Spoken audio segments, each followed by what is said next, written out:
Oh, good day, good evening, everybody. I'm still waking up after last night's extensive stream, 4 hours, 40 minutes long. I didn't get a lot done today. That was a little bit too long.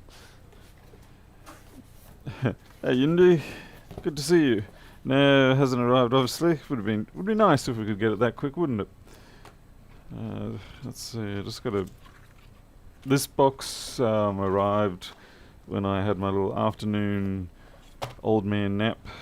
And I just got to put the stuff away. It's just all bits and pieces for iPhones, obviously. Keep my stock levels up. iPads. I don't normally do iPads, but every now and then it pays for me to have some stock on hand.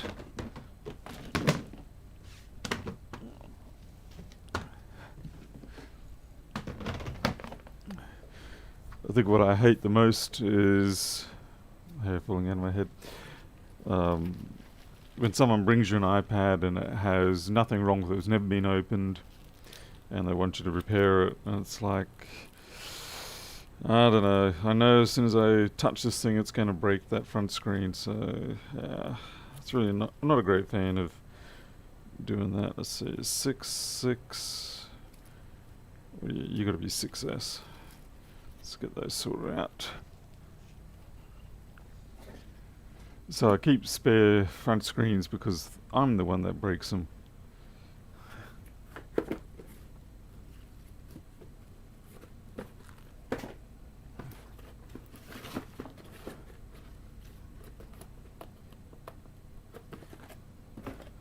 Okay. Alrighty. Aim for another 5-hour stream. I sincerely hope not.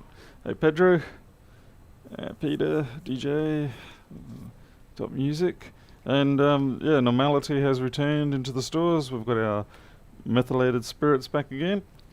This particular brand is a good one because it's 95. It has no wood alcohol in it. It's just ethanol, water, and bittering agent.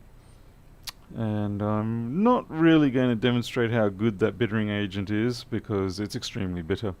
Yeah. Hey Paul Howe. Hi, g'day Jim. Welcome to Mara's. Margarita's here. Margarita, you want a margarita made out of methylated spirits? Yay. Okay, that can go into my storage. Still got a little bit left. Okay, you have passed all your tests. That's good. Shut you down. You're still going. You're still going. Alright. Have a taste. I don't think so, no.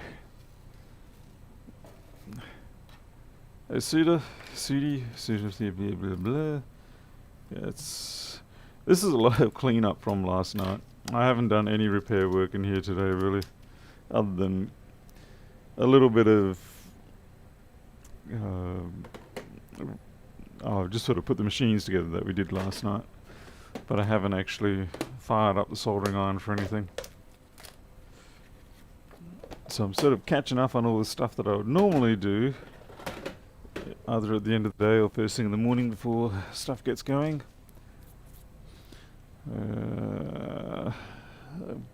Where's my laptop? It's capacitor. I may be fixing or trying to fix this power supply that we had a look at last night. At least I temporarily showed it. Now I've already replaced the caps on this and it's still misbehaving. There's 2 caps I haven't. Just hit the top of my head, I'm sorry. Down in here on the AC input side, but yeah, I do not have a replacement for the primary input filter cap. That's a 150 400 volt.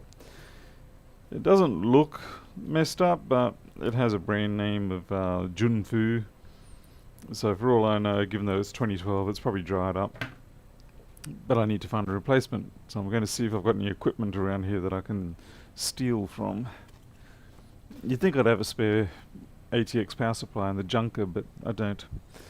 It's because I've been throwing a lot of stuff out, and this is what happens when you throw stuff out. Alright, first machine on the dock. Let's see, right, this one, yes. Let me bring it up on the FPOS. Liquid damage. Let's see, I just need to message the person, let them know that we are go.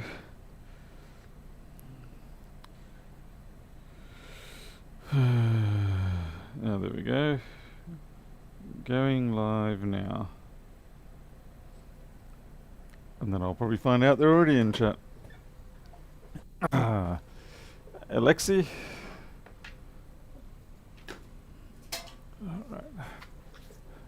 Have you checked the voltage output rate? I haven't done anything at this point other than just doing the brainless job as usual. Where's my container for this?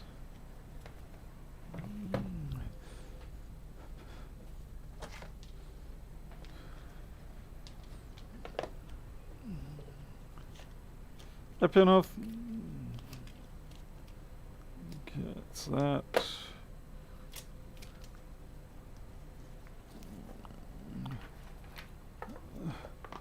The bottom side of the machine has a whopping great big sticker on it, so I don't want to overly reveal too much of that. Although I probably already have.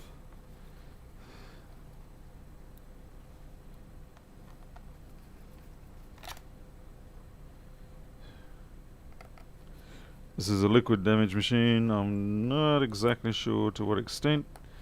I really don't know anything about this. It arrived, I think, this morning.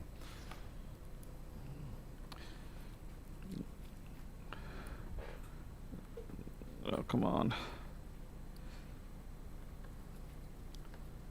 Almost there. One to go, one to go.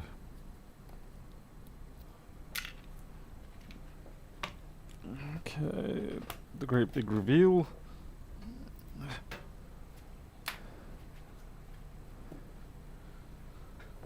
Okay.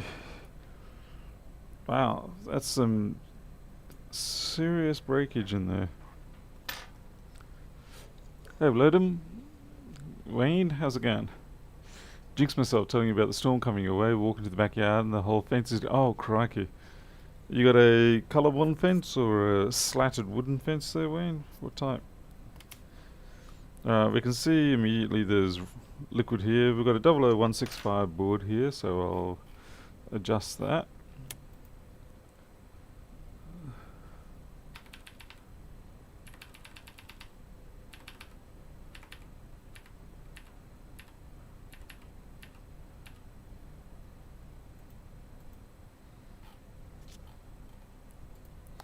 Eight two zero 00165.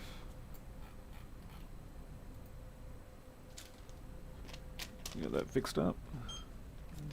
Okay. Hey, APL, Mr. Hughes, John Finn, Jay Cozzy, Jay Cozzy.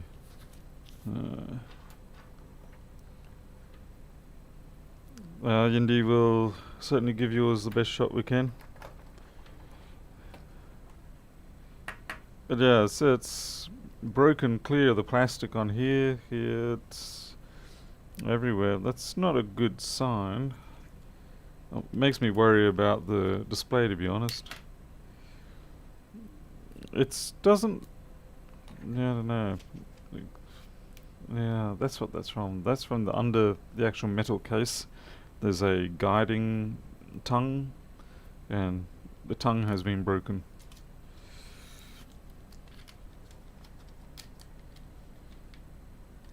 Well, since we know this is liquid damage, I'm not going to put any power to it. We generally only put power onto the machines that we don't know what the fault is, and we're just trying to get some sort of diagnostic information. But if we know that it's liquid, then we don't put power on it until we've cleared the damage that we can see. Color blonde. Oh man. It's anything that worries me because I want to put a color bond fence and 8 foot at that too, all around, and I do worry about it standing up in the storms. Because my fence, the mesh one, obviously isn't a big problem because the wind just pretty much goes straight through it. But yeah. Hopefully the people who put the colour bond in won't skimp on the foundations of it. Hey Mark, rescue.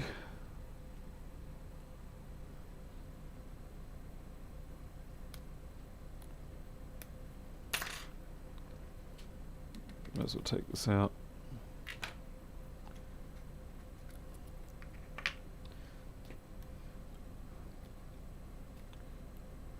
At least the display connector looks alright. That's always a good sign. We don't want more fun and games with backlights and display connectors again tonight, do we? Do we? I don't know, maybe we do. Okay, what is that? Piece of random fluff.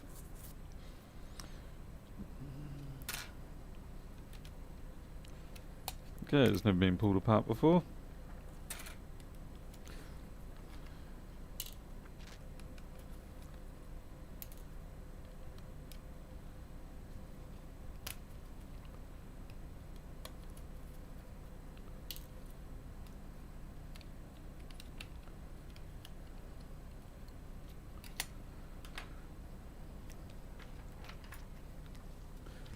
Overhead's a little dark. Yeah, unfortunately it's the reflectivity of this that makes it difficult. I'm sorry.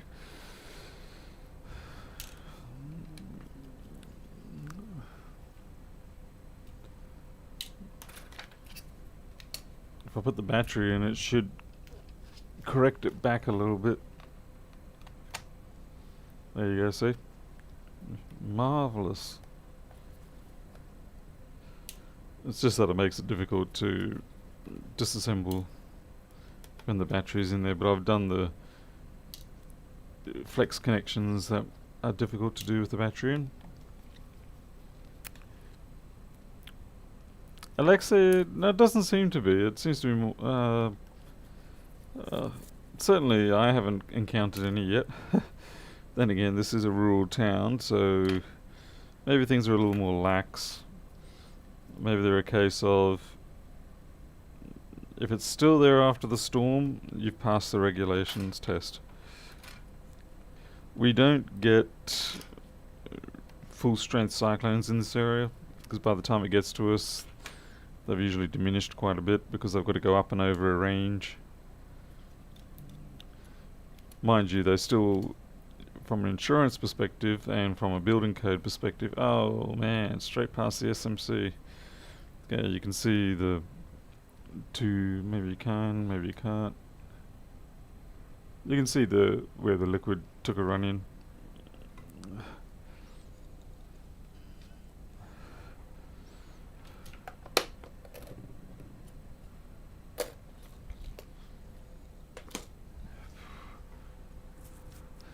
Make a black cardboard cutout. Yeah, it's possibly a good idea. Or maybe just have a darker bench in general.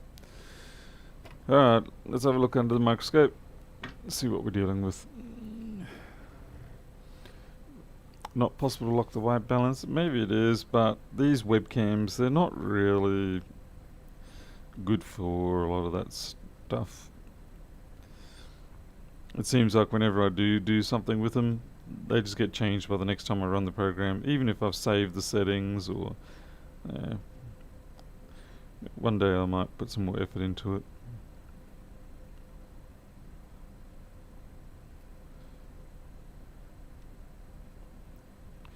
Okay, the backlight's been upset a little bit.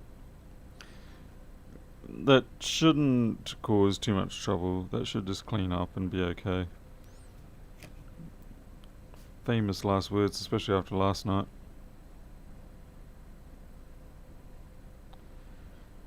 How lucky can you get? Just off to the side of the SMC. Could have gone under the SMC. That would have been a disaster. I gotta sneeze.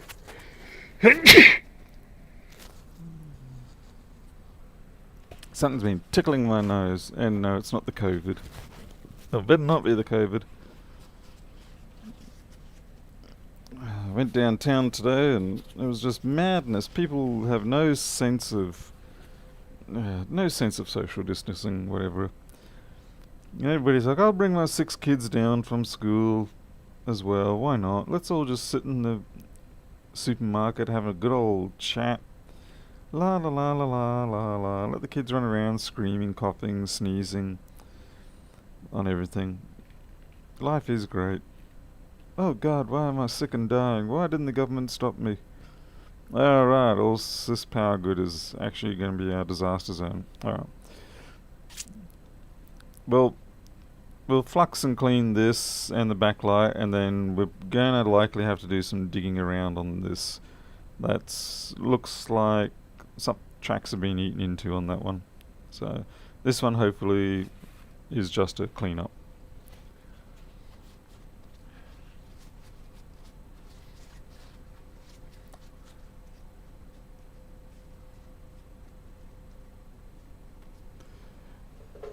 Yeah, I see on the news a lot about the difficulties that are being encountered out there. It's a bit of a tough call. It's like on the one hand, we're trying to protect everybody, especially those that can be suffer quite badly, and then on the other hand, there's the freedom situation. So it seems like you can't win no matter which. Okay, let's try some. Ugh, good. Yeah, not often things make me feel slightly queasy, but this looks like it could be one. Okay. This cap here could be a problem if it's eaten through. That's the main sort of power line into the SM. So we kind of need that. India, I will tend to agree with you on that. People aren't my favourite kind of people. Dogs and cats are my favourite kind of people.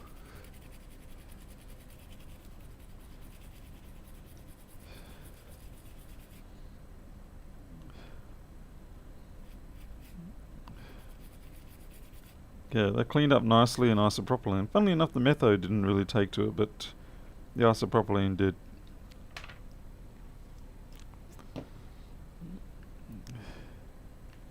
Look at that. That's like something out of Aliens. I'm definitely not brushing my teeth with this one tonight.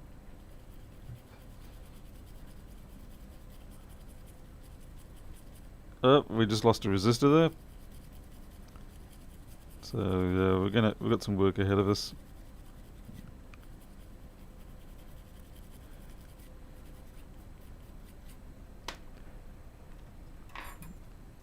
The resistor was just sitting right there, and the worst thing is that it left behind a little via stalk and nothing else. So that will lead to some fun.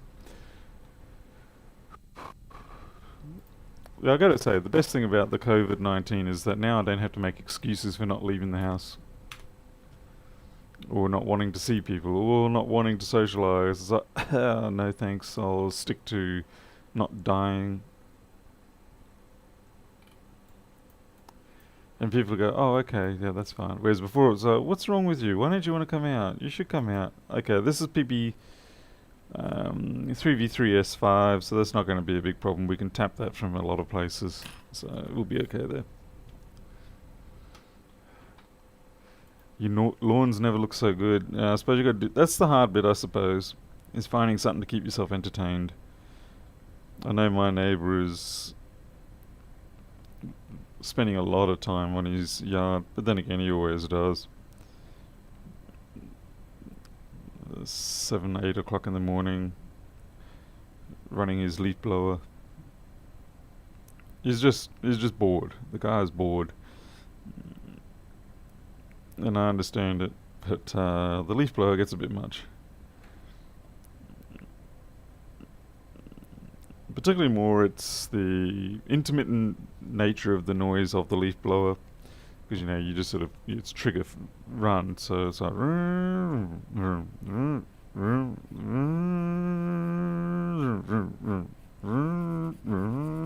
so your brain can't filter it out because it has no rhythm to it. So every time it runs, it triggers you. What is wrong with my nose tonight? This is something really itching in there, and it's annoying the heck out of me. Okay, let's focus on the job at hand. So we've got a fair whack of damage there. I would say we basically just clean sweep that, especially after last night.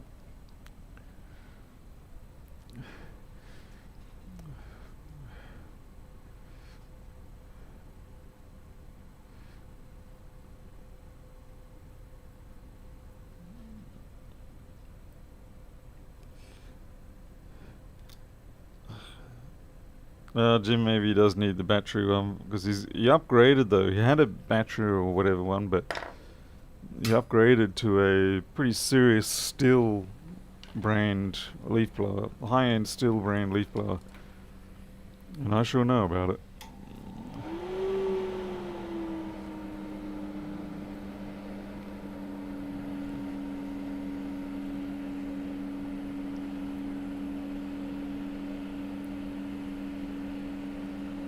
Alright, so we're just going to clean sweep this, except for those two up there, and this here should be fine too.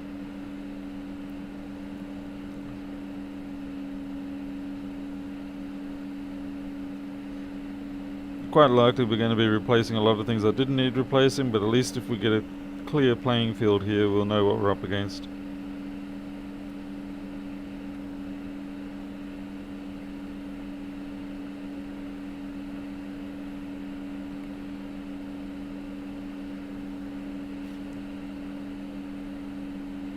Got my air down too low. Still remembering settings from last night. Could have sworn I power cycled this.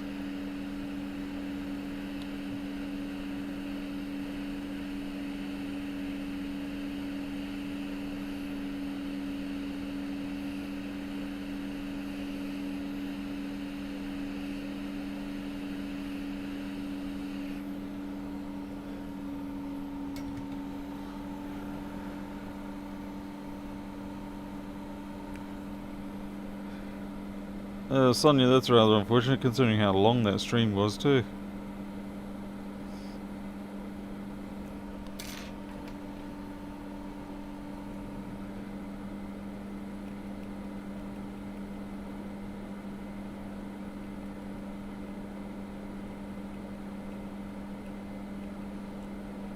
Oh, wonder what that is. Let's see. 5 ESO. Okay, that's not a problem, thank goodness. So far it's just the main sort of rails that have been chewed out, which is what you normally expect, but that's interesting, that's missing. Something's eaten that away. It's a test pad, but it's well and truly gone away.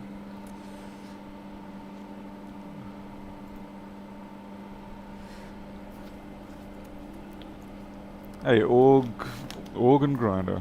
How's it going down in Melbourne there? You guys freezing to death or all good?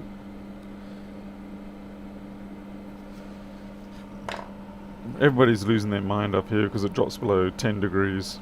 And it's like, oh my god, we're all gonna die! And there's absolutely no warm clothes anywhere in the town, in any of the shops. It's all sold out.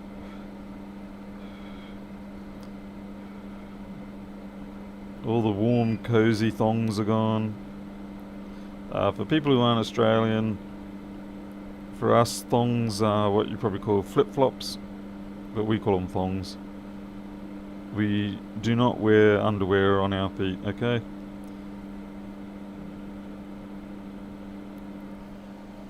Common misconception.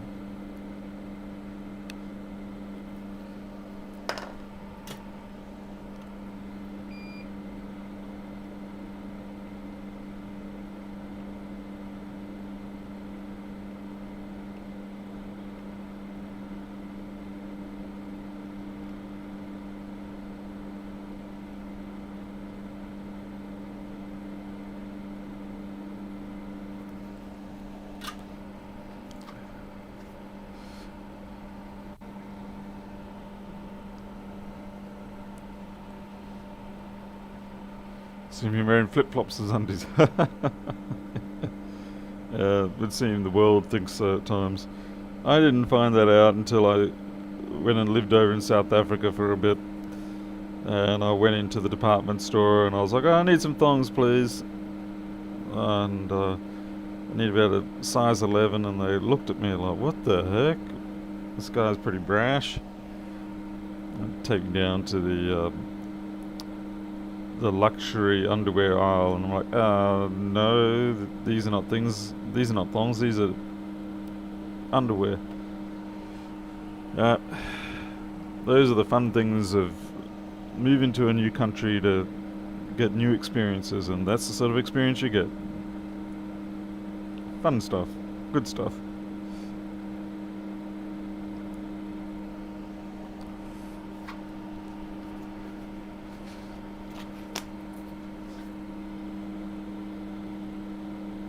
There's a lot of things I learned on the first couple of weeks and months in South Africa. It didn't help that the people that got me over there are a bunch of larrikins themselves, although they wouldn't use that term. But so they set me up for quite a few things. A few of them I managed to suss out before I fell victim to it, but they got me enough times.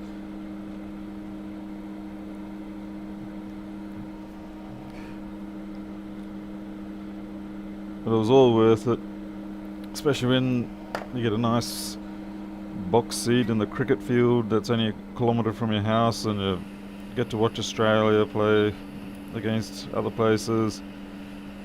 That's good stuff.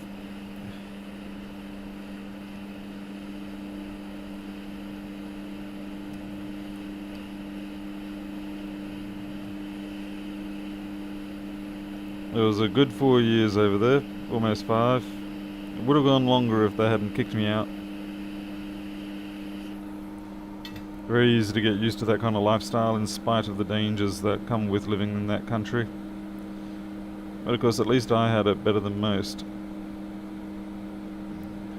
There's a lot of people that have to, every night, fear for their lives, literally.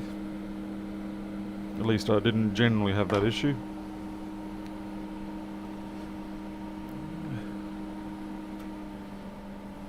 Hey, what the?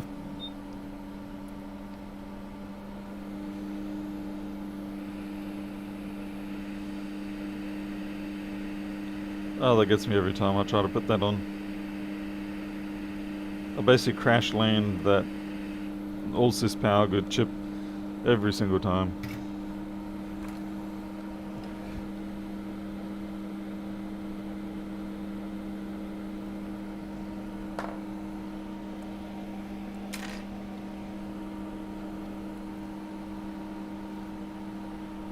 Ah, g'day Chris, welcome.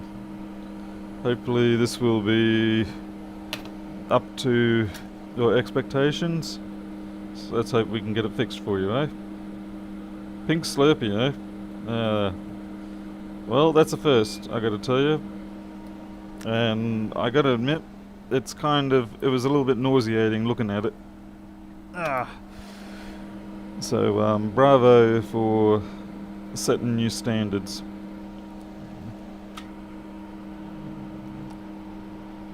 Hey, Steve K. Pink Slurpee, so strawberry Slurpee. Well, at least someone's got good taste.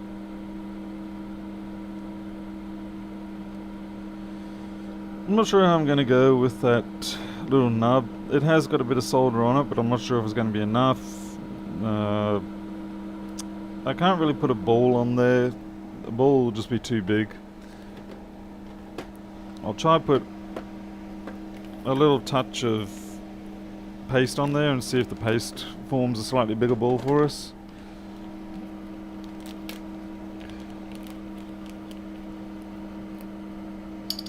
Like I said, it's not a major issue. It would be nice just to be able to put it back down where it is, the part that is. Okay, that's enough balls. It is always amusing to look at solder paste under the microscope and realise that it's simply a lot of little solder balls suspended in flux. Okay, we'll see how we go with that. We'll drop our temperature down, otherwise we'll blow everything away.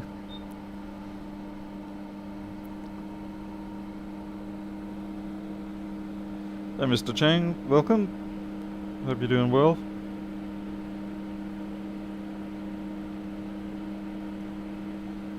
This is iPhone temperature and air, so that I don't just blow everything completely away. Wow, it is really taking a while though.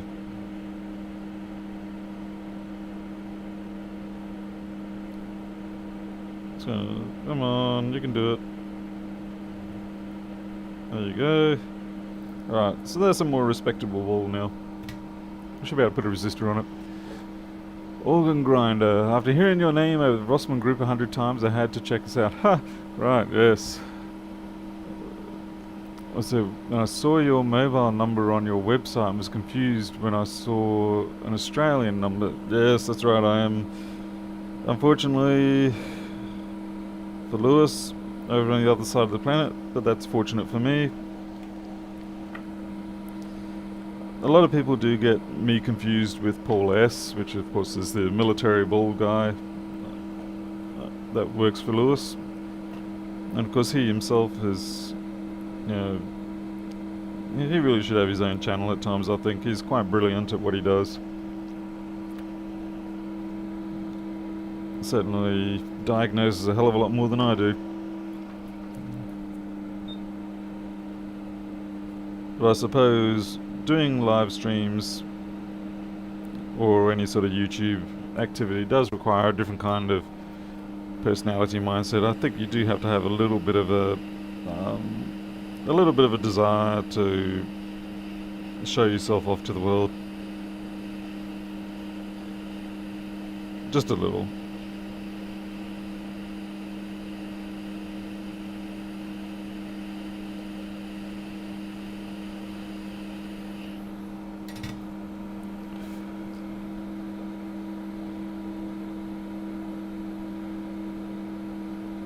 Forgot to put the flux down. There's still some flux from over here.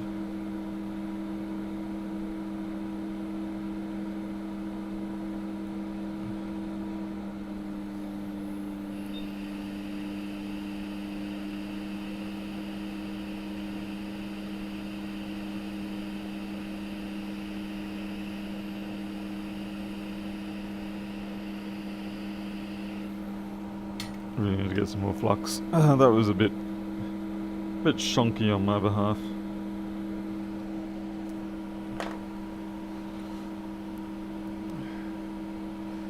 He is now house hunting. Lewis is house hunting. Oh, okay.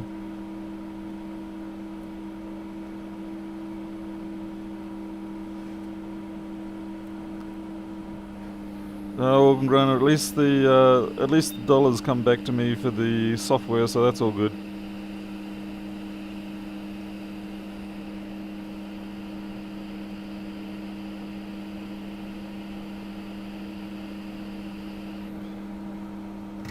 So for once we're actually getting our money back.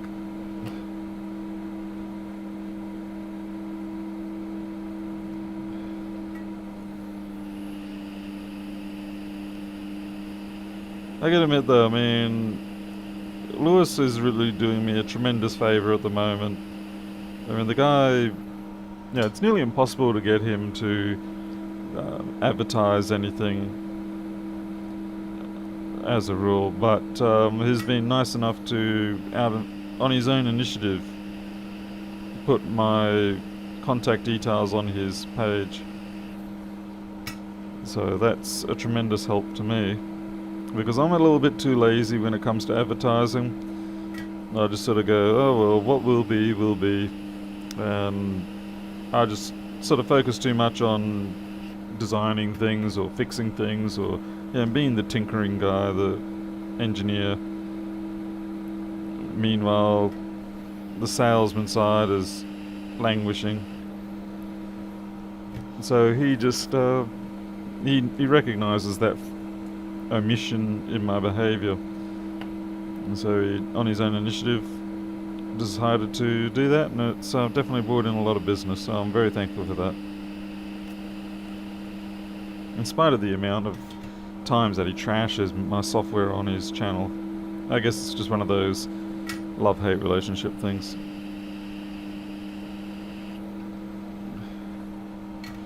Now obviously I'm not putting these parts down properly at this point, they're just sort of getting tacked down, just touching the solder. Because when we get to the end of it, we cover it in flux, give it a great big blow over with the hot air, and then we're done. Then everything will settle in nicely. Now this one's going to be a bit tricky, especially I've got the shakes at the moment. Like that. But hopefully that did take hold. I think it did. It did look like there was enough solder on that nub to make it come through. If it doesn't, it's not a big issue. We'll just run a wire. There's plenty of other contact points I can use for that one.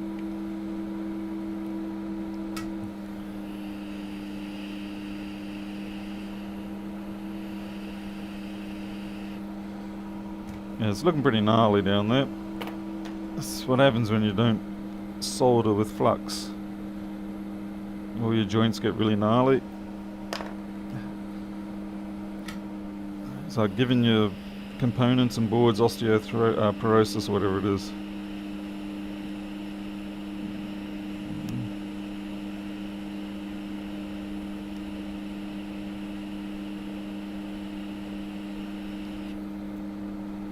Okay, at least they're shiny now. Not perfectly aligned, but they are shiny.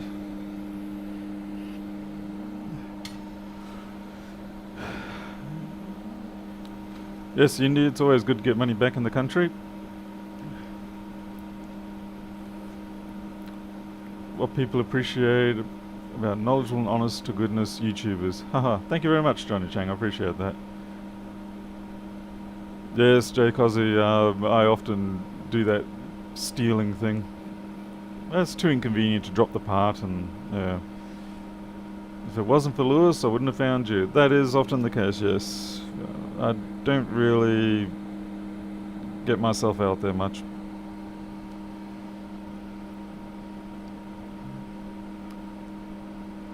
Wayne Taylor, Lewis Rossman, New York, out and about everything versus me, Paul, middle of nowhere in Australia, an introvert, couldn't, yeah, very different people, yeah. Hey, Ben Paul Rogers rather. Yes, there's a lot of rites of passage, at least those sort of semi-insulting ones aren't so bad. Not exactly up there with the whole hazing rituals that you see at a lot of colleges, dorms and things like that. Thankfully I avoided all that at university. Mostly because I just avoided everybody. I knew it went on, but I just sort of was like, well, that's their option if they want to be part of those groups.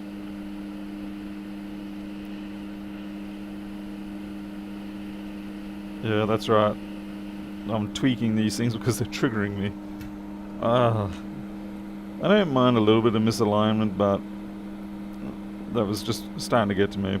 It's like when I walk into the kitchen, if there's knives on the bench, and you know, if they're just sort of scattered around, I find I want to get them all and line them up in some kind of orientation. It doesn't have to be perpendicular to the bench or anything like that. In fact, most cases I prefer it slightly orthogonal. Sorry, not orthogonal, oblique. But it is funny, the sort of little quirks that you develop. Okay, a bit more slurpy and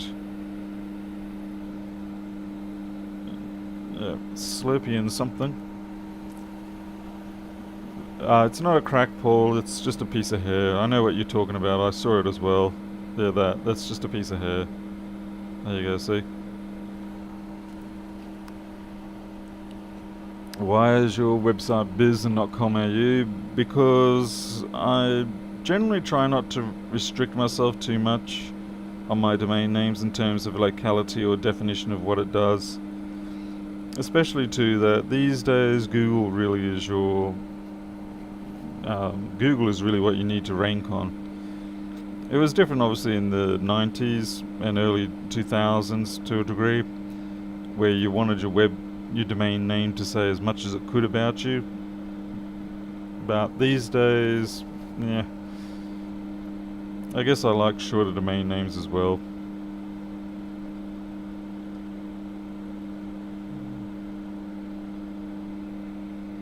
Alright, so that's our all sys power goods section done. Hopefully we're all good there. Now the SMC section here, so we've got some damage down here that have undercut the pad, so we're going to have to take those off. Lewis did a great video on you about who is Paul Daniels. Yini O'Mara, I remember that one a couple of years ago now. That's an old video now. Lewis needs an update. Whoa, hello. What's this? we've got a filter here, or at least I'm fairly sure it's a filter, and it's come from somewhere. I have a feeling it's that. That would be what I'm guessing it is, and that is actually a pain. I've had to do this before, so it looks like SMC gets to upset me again today.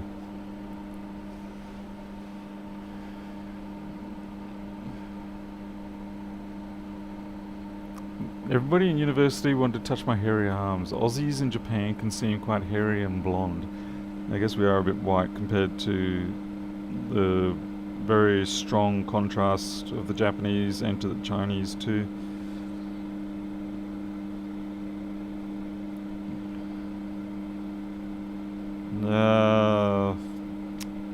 This is going to be more fun than I wanted. Oh well, slightly longer video. Everybody else is happy. Hey Aussie Geek, how's it going? How's business down your end of the things?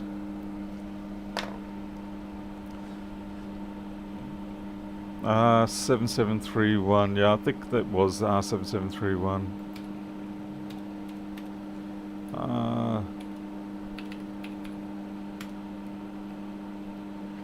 Yeah, R7731 was the most, even though the SMC I2C line resistor did jump very quickly off the pad, I am suspecting it was that one that, oh, that just came clean off. I didn't even have to do anything with that one. That one there is also probably, are you gonna jump?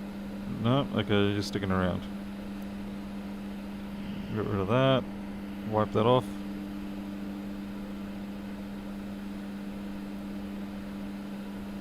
For the most part, this is what board repair is. Now you go along, you look for the damage, you repair the damage. You don't really think about it in terms of electronics. You're basically just a sort of semi-skilled, low-temperature metal worker. And not much else. But then when things do go wrong, that's when you need to get your electronics game on.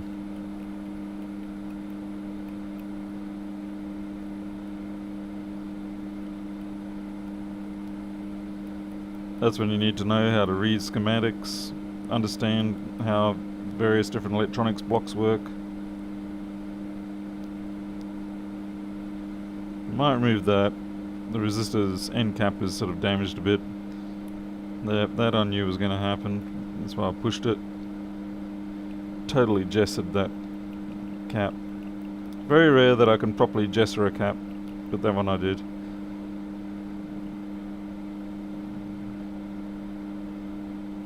This one's gone right through. I hate it when they do this. I don't get these very often, but when they burn through like this, I hate it. It's a fairly high current power area.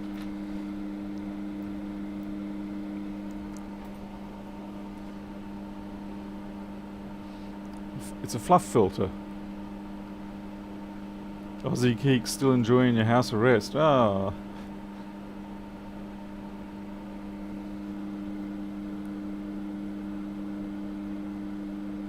Yeah, because there's a nub in there, but most of the time it gets chewed out, so it becomes basically useless.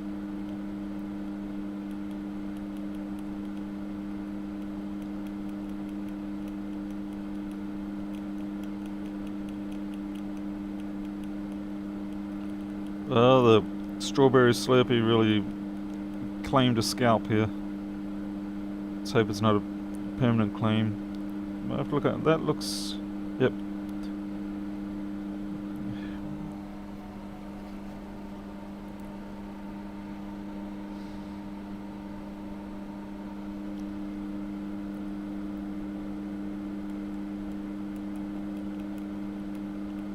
So we're just cleaning up.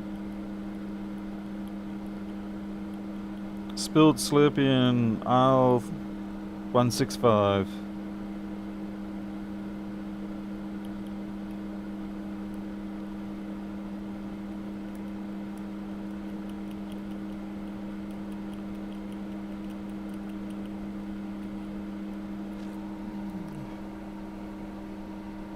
Hey Claudini.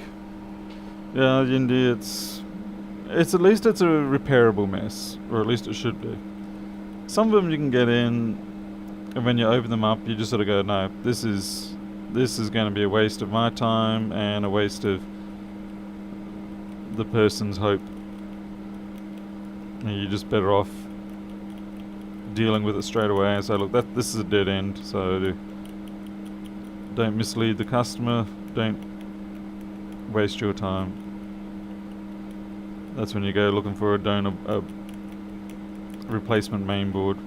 As I said, we certainly try to repair every one we can, but not all the time does that happen. So right now we're just dealing with a fair bit of oxidation of the pads, and it's fairly hard to get through that black layer, but once you do, it's all good underneath.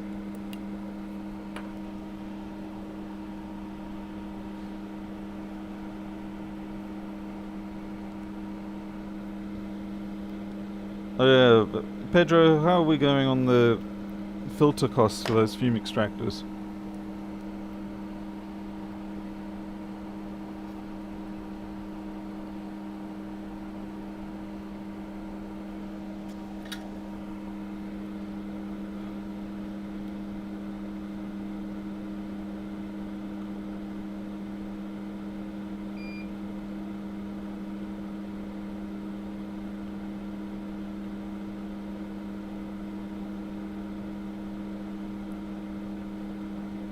This little bit of design is one aspect I'm not really sure what Apple was trying to do. I don't know whether it just happened this way or what, but basically you have, if the camera can stop reflecting the light, you have it go up and around there, and there's this little go nowhere stalk in the middle, a little flood fill stalk. So I don't know why it's doing that. There's got to be a reason. I just don't know what it is yet. Now you can see, this is the nice thing about flux. Often I want to be able to do repairs under the microscope under a liquid oil situation, because when you have the liquid oil you can see a lot of these details a lot more clearly, so you can actually see the trace coming out for that line, whereas when it's a dry board you can't really see it so clearly. Fluid immersion, that's what I'm talking about. They do actually use fluid immersion for, it is a known thing to do with microscopes, examining various things. It's just not really practical for what we do.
That was definitely a powerful Slurpee, this one.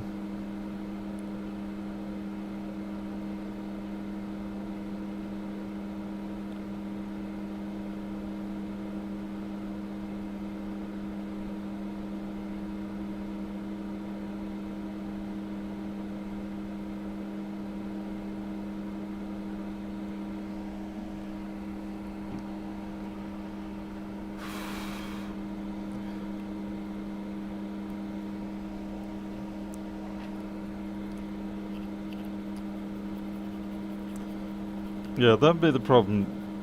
What the... Where did that come from? That's got to be a backlight from last night, surely. Must have got stuck to the underside of because our backlight's right there. Must have got stuck to the bottom of something and just fallen in.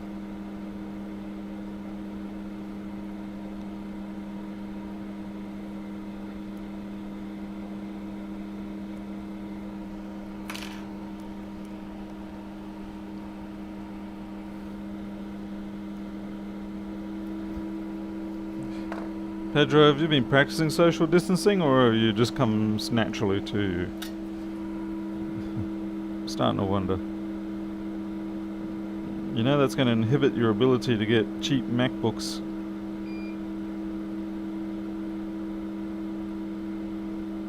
You got to appear friendly and appealing to people.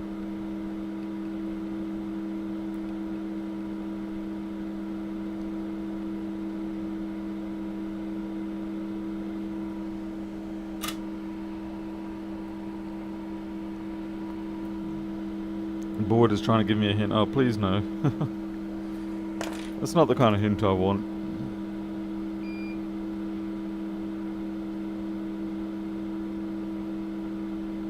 Okay, they've come up nicely. We'll just have to run a little bit of a trace on that bottom one.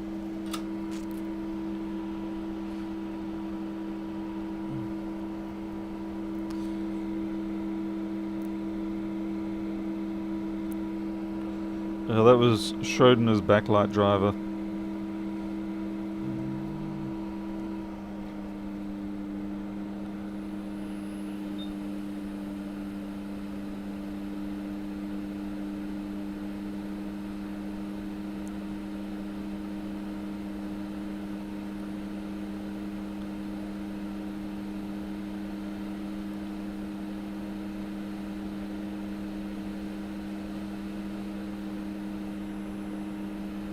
Some nights it just feels like this hot air station is being a little bit lazy.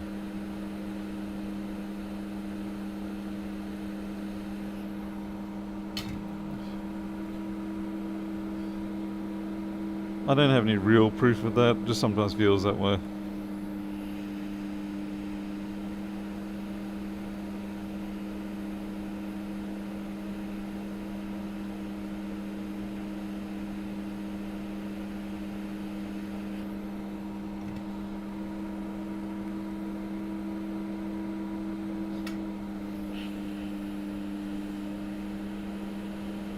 I think it's all this ground plane here.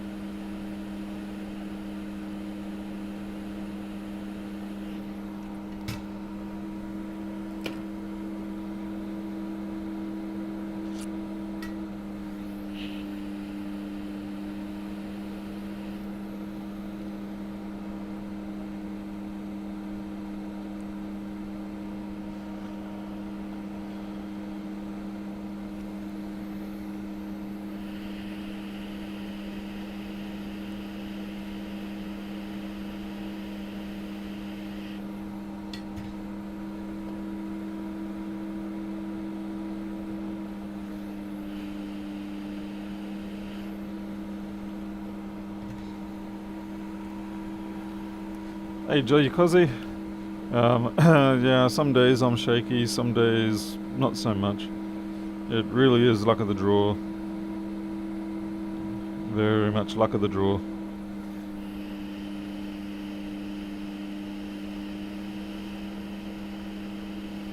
Maybe if I worked out a little more, developed a bit more upper body strength, I might not be so bad. I used to rely on the fact that I played squash 3-4 times a week to maintain that, but since the squash courts have been taken away, I don't have that option. That's one thing. If I do make it reasonably successful, then one of the big investments I'm going to make is getting myself a squash court. I know it seems a little crazy. Why would someone spend, $100,000 on their own personal squash court? Well, that's because I love playing squash. I'm just kind of worried that by the time I finally do get back into the squash court, I'm going to be so rickety that it's not going to work.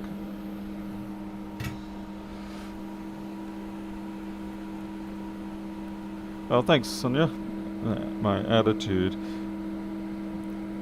I guess different attitudes bring in different people. Yeah, some people probably like Lewis's attitude more than mine. I guess that's a nice thing. Everybody gets to pick and choose.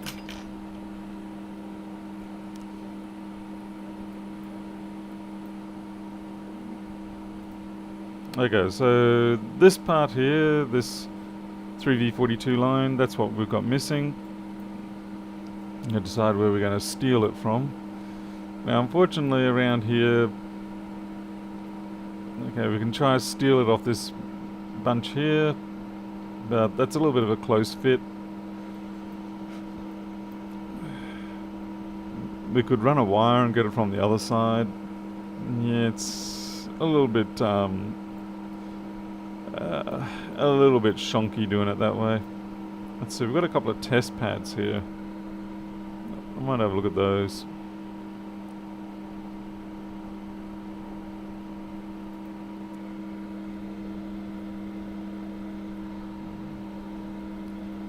So, okay, we've got 2 test pads here, which infers that this here should be 3v42. Because like if they're 3v42, then it makes sense that this whole flood section will also be 3v42. So I might be able to just grind out a little bit there and run the wire across. Let's see if our theory is correct. Now pull commences, opening up the Ark of the Covenant, and melts his face off because he couldn't help but look at how beautiful it was.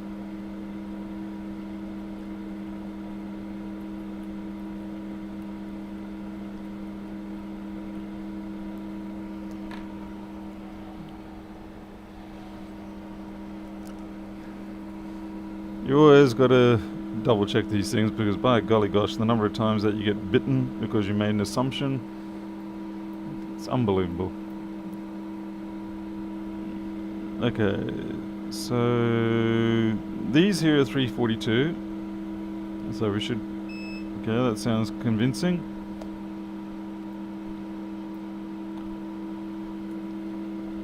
And just to be extra sure, this should also be 342, and that's pretty convincing to me. Quick extra, 1,500 subscribers. Not long since you were waiting for it to tick over 20,000. Yeah, that's quite right, Ferris. I gotta admit, I am aiming to at least get to 50. That would be nice.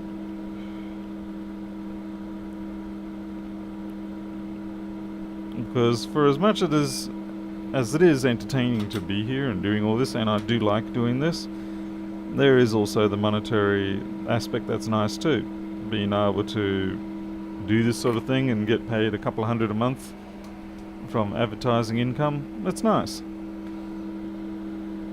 Yeah, you're not trying to be a super millionaire or anything, but it is nice to at least have stuff to pay off the equipment, help with the internet costs, things like that.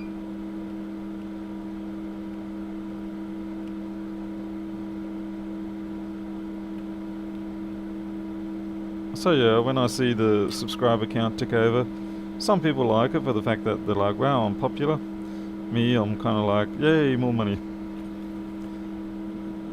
I'm letting my capitalistic side come out. Then again, I've never been shy about the fact that I'm more than happy to be considered a capitalist. In fact, most of my internal rage comes from the fact that I want to be that way, but then I keep becoming too damn nice to things, and like if someone has a computer and it needs an extra part, and I know that they're not going to be able to afford it, or that the budget just isn't there for them, then I'll usually buy that extra part and add it into the job, and just do it as a freebie for them. And then that other side of me is like, why'd you do that? You gotta be strong, you gotta be firm. And it's like, I just want to help people too. I don't want to be a complete jerk in life.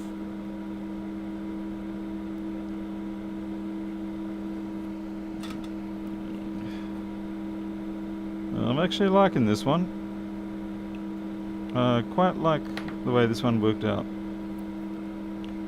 I should have done that with all the previous ones. It's got good clearance. It's clean. Nothing gets in the way. That's really nice. Okay, now we need to add a small wire there.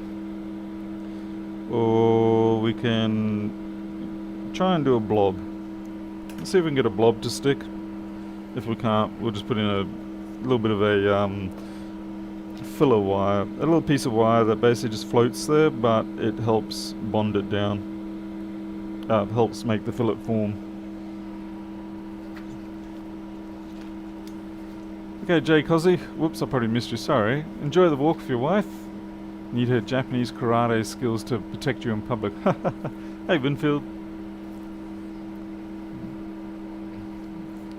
Zeron broke the news to Paul that the machine behind him has failed the test. Oh yeah, I know about that. I actually deliberately ran those tests because I need to find out what it's got wrong with it. The main board is fine, but it's having issues with peripherals. Like the fans don't seem to want to work properly. The Wi-Fi is gone, the battery's gone, and I just need to catalog it so that I can go and fix it up afterwards. But thank you. So, good to see someone's watching. Hey, Luke Davis. Hey, Simon Schmidt. Yindi Yamara, that's being an Aussie. It's mateship. Oh. Sometimes it gets in the way, doesn't it? Nah, just kidding. It's nice to be able to help people. I do enjoy that. But at the same time, it's nice also to have the money to be able to help people. Okay, yeah, see, it's not really willingly bridging across that gap. So we're going to put in a little filler wire after I fix up these guys on the side. And you. It's a bit ludicrous using a tip this big. I mean, look, the tip's bigger than the parts.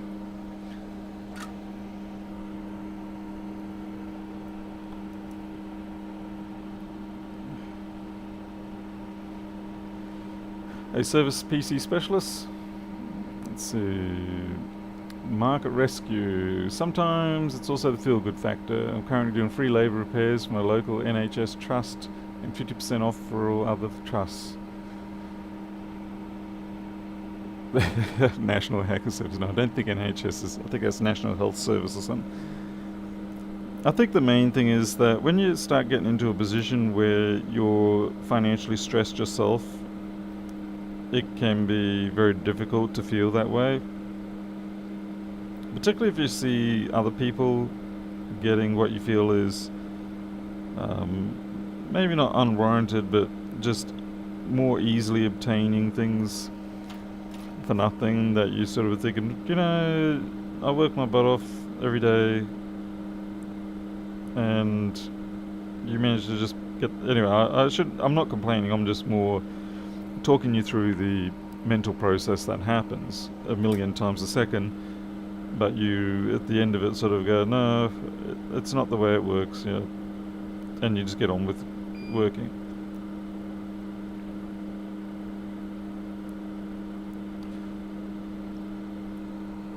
It can be easy to get defeated sometimes, just temporarily defeated, not permanently. And then of course you get people who do amazing things and send you stuff and whatnot, and you kind of go, wow, you know, that was really unexpected. Like, yeah, people like, well, everybody that's contributed here, really. Every time that it comes through, I'm like, whoa, wasn't expecting that.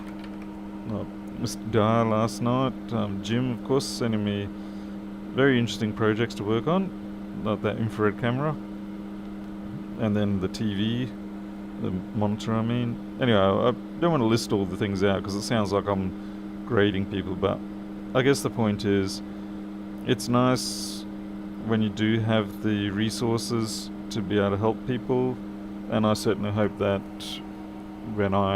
if I get to that point, that I can do the same.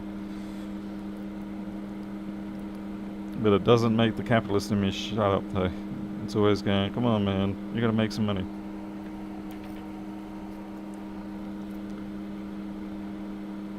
So it's a constant fight with yourself. Alrighty, let's get back to the main thing, which is of course how this board is. And I think during that little bit of a personal introspective rant, I think we've cleared that up. Hey James Ewing. Black lupus, need a new ventilator. I need a ventilator. Hey, what do you, it doesn't sound good. Especially given that the shortage of them in general.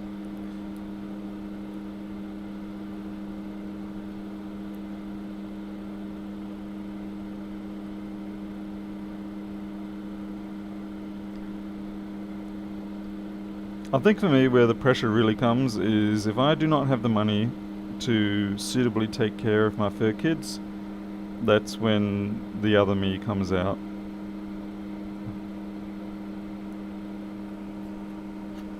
It's just a piece of solder stuck on the board. There's a lot I'm more than willing to tolerate myself, I can handle, but when it comes to the fur kids, I will go without quite a lot of things to make sure that they are kept going well. I know some people are going to say, well, they're only cats or they're only dogs, but you know, they're my kids. Right. Slurpee. That actually feels pretty secure there, so I'll be surprised if it's going to give me any grief. We'll just flux and boil it.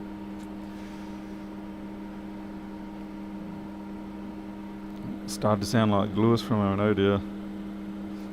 Well, I better retract that one then.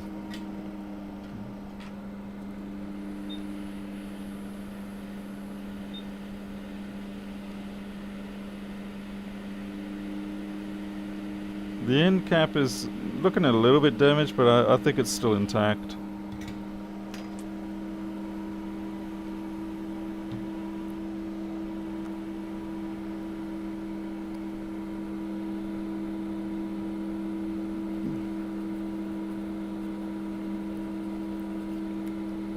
Let's see if I can get some solder down onto it and see if it takes at all. It's not really a critical cap, but it is always nice to make sure that everything goes out as close as possible to spec.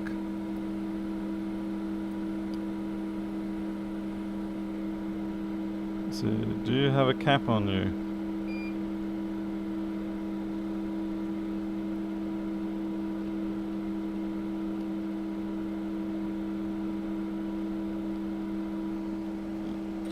There is something there under that corrosion. Question is whether the corrosion's too deep.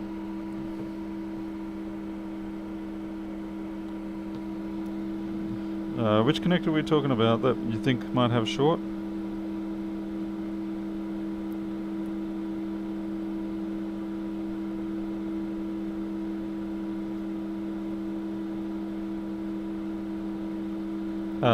That's probably what you're talking about. Looks like a bit more of the Slurpee.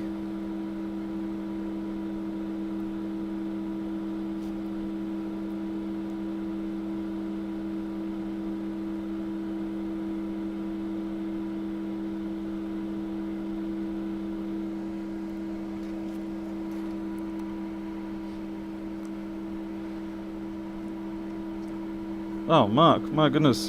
Thank you very much, good sir. It's certainly being used up here, that's for sure. With the rescue ones as well in particular. So it's certainly helping on the humanitarian side.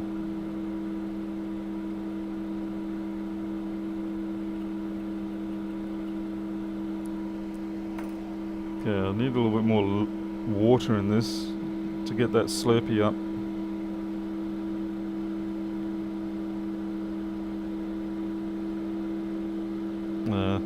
See how the water really helped pick it up, whereas the alcohol just couldn't get through it. Slurpees are non-soluble in alcohol. Hey Zame, have you had any cats with fatty tumours in their back? No, I haven't actually, Stray. We've had quite a few different ailments, but thankfully nothing like that. And of course, you know, we do have the diabetic cat. It's twice a day, an injection into the neck, or to the back of the skin, I should rather say. I think I'm just going to have to knock that off and solder a new one down. I'm messing with it too much.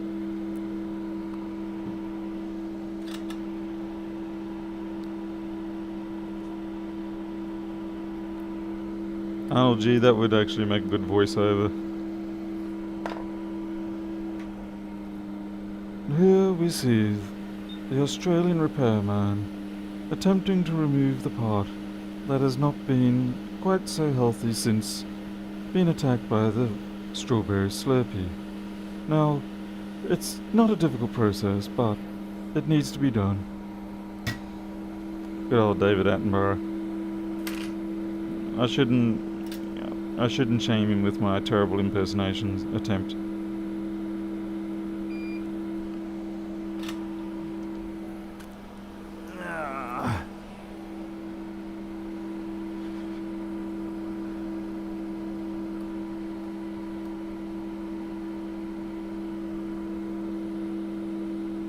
Yep, looks like I already stole it off that board.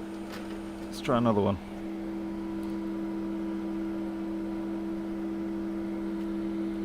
Yeah, we got a live one. Hey, morning Tim, how's it going? You in the shop at the moment, or are you just still at home?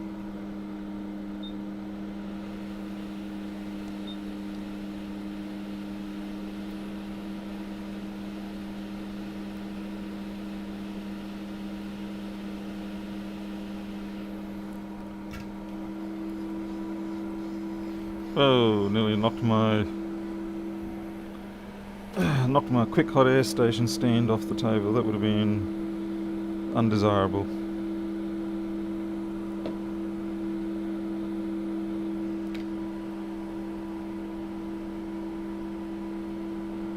Shut my eyes and it was like I was in the room with someone that sounded nothing like Mr. Well, at least I was being honest for you.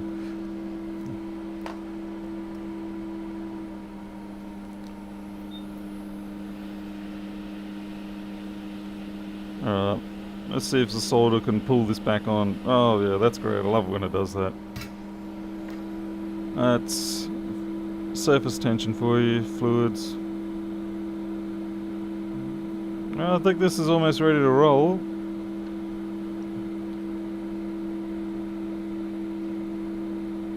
I'll just clean up that 3D42 area.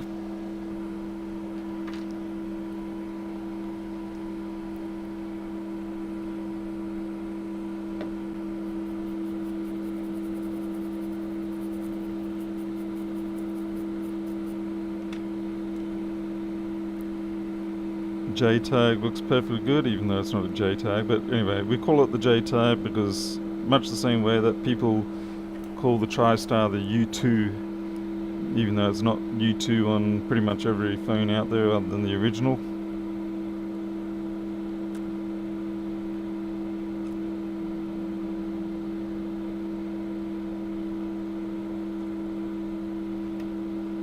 I'm just trying to make sure I haven't missed any other major cluster of strawberry slurpee.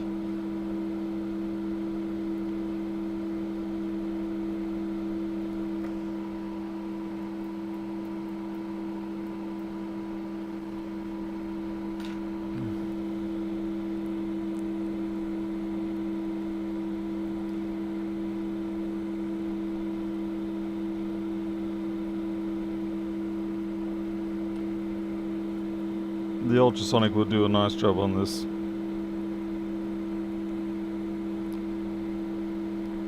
Well, I think I say we give it a shot and see how it goes, shall we?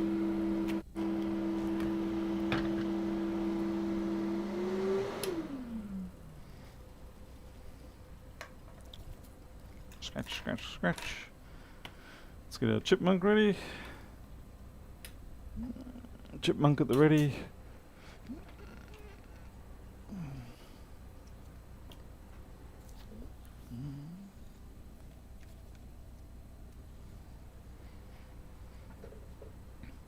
Hey Clay Freeman, how's it going?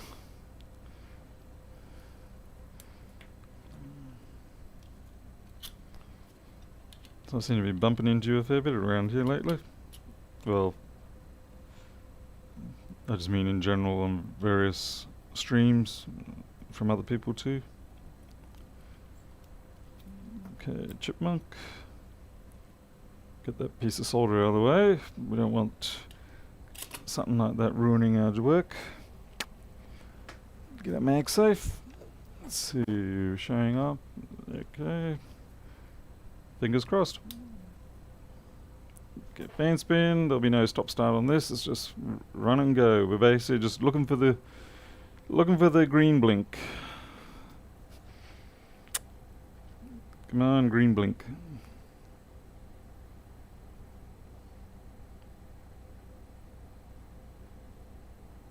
Okay, we got a live one. It's up and running. Now I will put it into my test chassis and see if the screen comes up, because there was the damage by the screen area.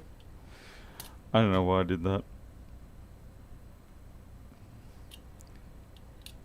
I just realised I can just run the extension lead on it. I know we had trouble with the extension lead last night, but this is actually an opportunity for me to see if it is actually was a one-off or whether I do have a problem with that extension lead.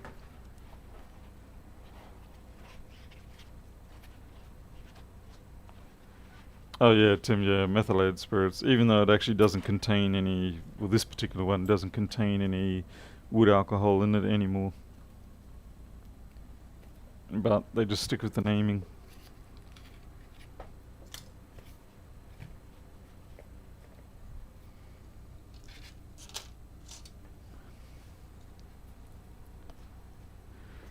Yes, David, yep. The rest should be for the ultrasonic if all goes well. Should be. Famous words.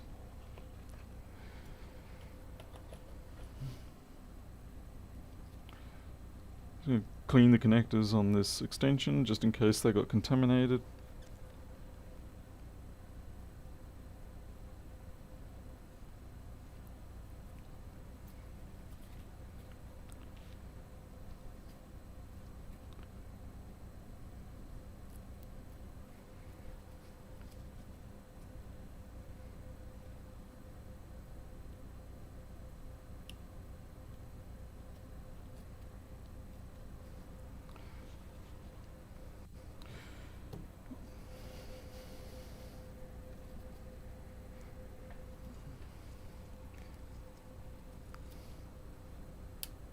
Okay, let's see how we go.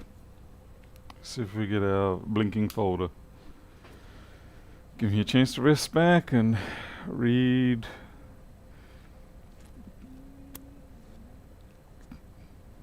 Yeah, it seems like supplies have come back to normal eventually. Oh, I mean now.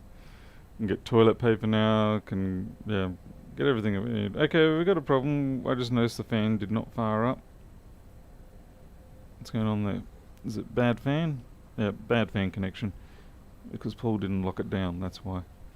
Whoops.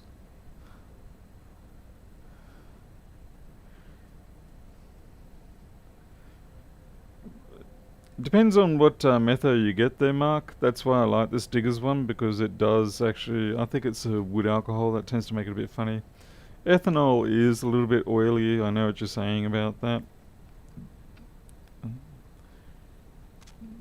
I still like using Metho or ethanol from a safety perspective, because it is a little less harmful than IPA. I mean, not that IPA is profoundly bad, but yeah, it's nice to reduce what you can.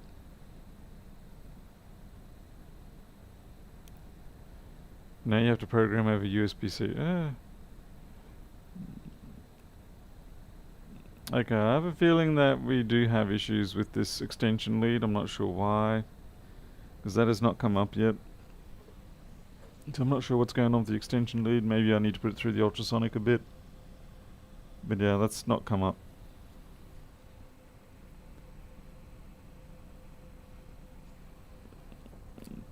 I mean, it always had issues with the 1502 and 1398s, but it always did previously work fine on the 1466s, and it is designed for the 1466. So I'm not sure exactly what's going on. Maybe the connector fatigue has reached its limit given how much I've used it. That's okay. It could also be that the circuitry is broken. We'll find out once we plug this in. Okay, leave that.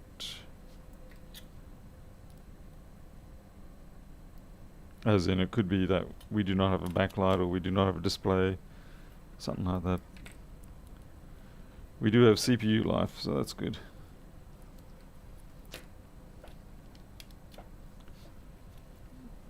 Okay, let's give it another shot. At least if this comes up good and we do get the blinking folder, we know that we have the cable issue.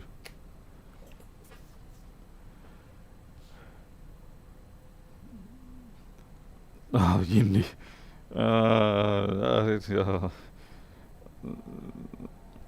Ethanol and orange juice. That's a screwdriver, right? Yep. No, wait. Ethanol, orange juice. No, that's... oh, wait, it is, yeah. Vodka and orange juice. Anel's not here, so CPU should be fine. Yeah, I have to do something about eliminating the Anel curse. I mean, we tried once before. We tried having a dump truck get rid of him, but it didn't work. There we go. Okay, so we've got a cable issue. That's a good thing. So this now will simply go into the ultrasonic. The power of the pink Slurpee did not override the technician's capabilities this time, thankfully.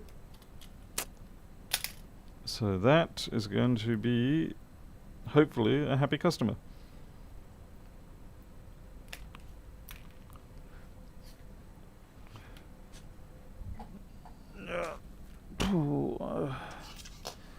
I wonder if... Chris, you're still in the stream? Or did you had to run off?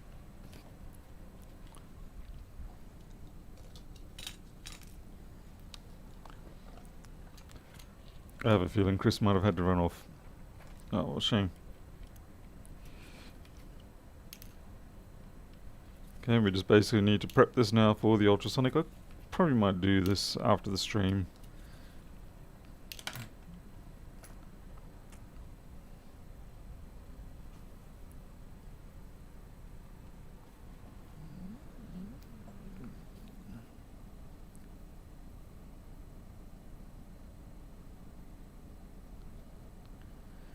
Of course, I still haven't tested their keyboard, their screen, or anything like that, so... But the main board at least does work.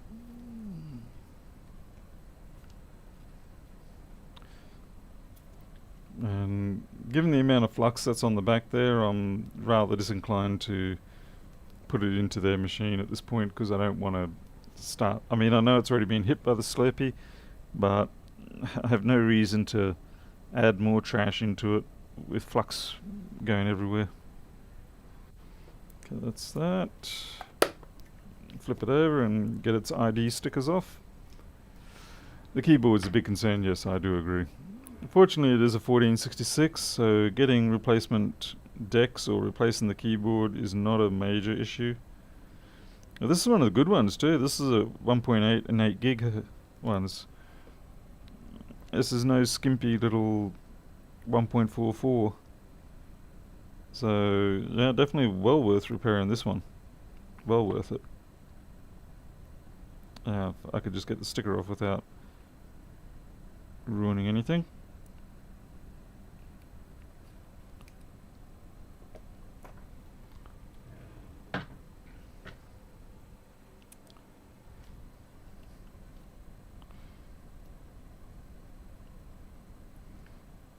But I'm happy that we really only had to run that one wire, and it was a clean run, so I'm going to remember that for the next time that I encounter that fault, because it does come up fairly often, that inductor being burned out.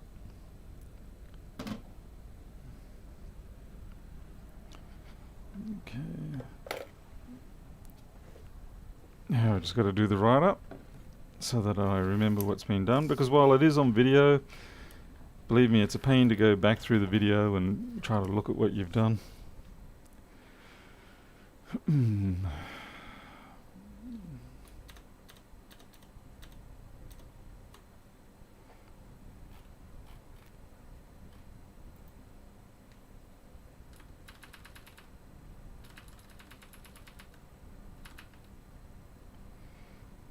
Okay, add note. All sys power good region wiped and rebuilt. SMC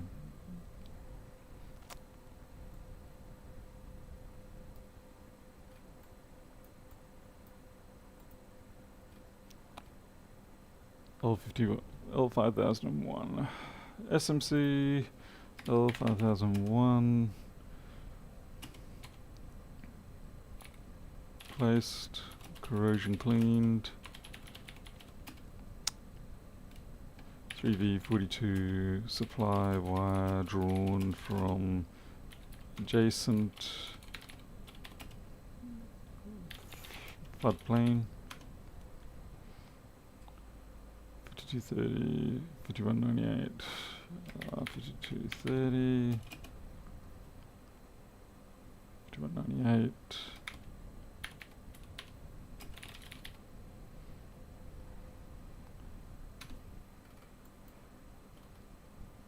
C7796.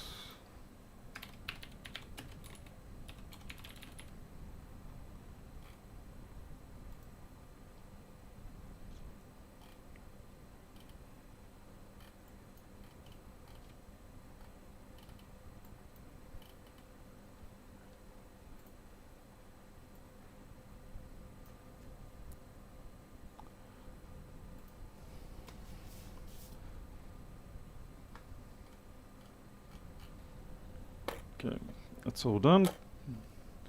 So now I can afford to just let that drop completely out of my brain, and then I'll know tomorrow when I come back to it, I'll go, oh, okay, I know what I need to do with that.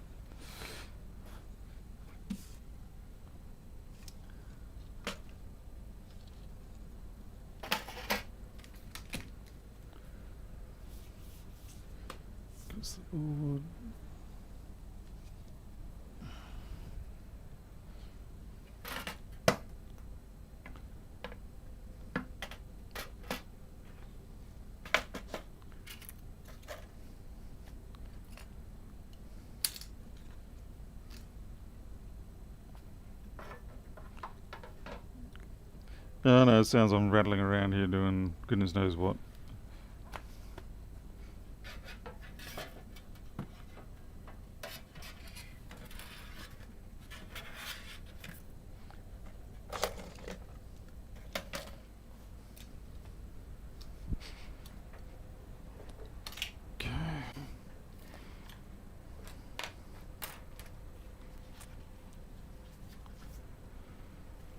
Let's have a look at this cable.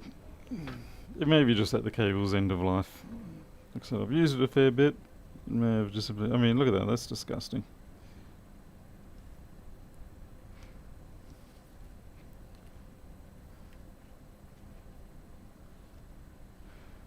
The soldering they've got on there isn't exactly brilliant either. Oh wow, the soldering on the actual cable is even worse.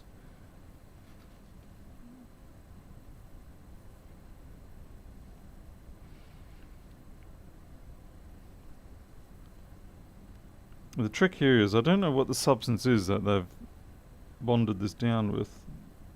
Kind of feels hot glue-ish, or is it?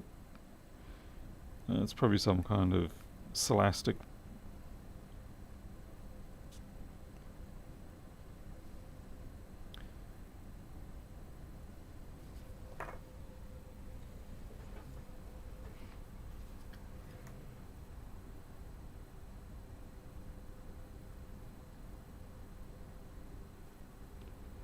Inside of the connector doesn't look too bad, which is what's really is more important. But it's definitely hairy as heck. Not sure how it behave if I put it in the ultrasonic, to be honest. So what I might do is actually just leave the ends in some, in some alcohol of some sort.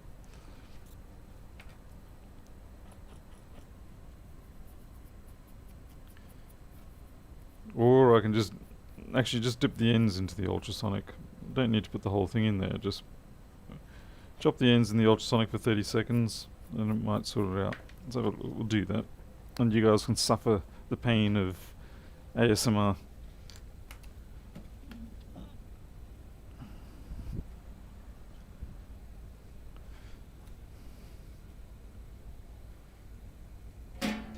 Phew, yeah, that's...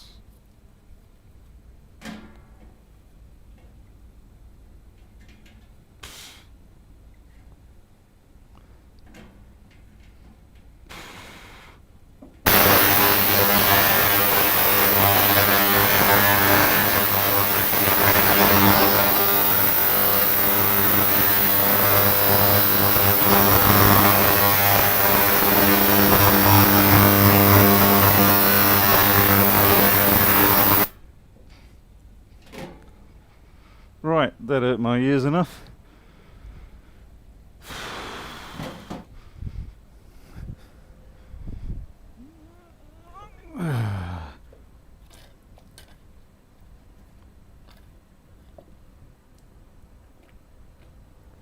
That's just deionized water.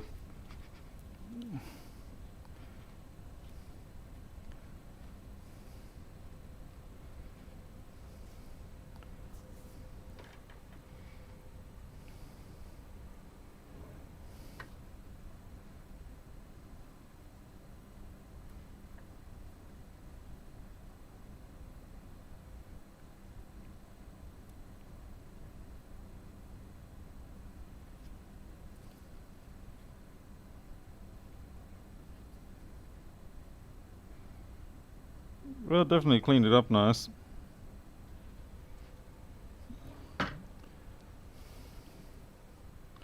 I'll get a board and test it. One of my own boards. Need another cable for testing now. I'm draining it with alcohol because obviously the liquid from the ultrasonic cleaner is still going to be running around in there.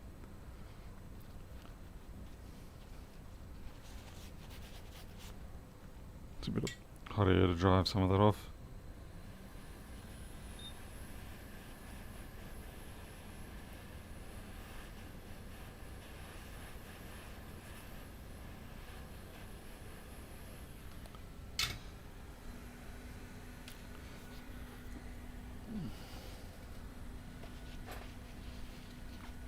Stockholm. That would drive you mad if you put that sound on.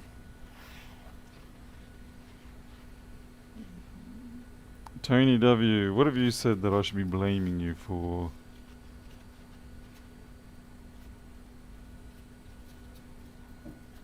Yeah, Black Lupus, they're expensive units, but yeah, they do, I guess it's subjective to some people. Well, no, it's subjective to all people, but I consider them to be fairly good value overall.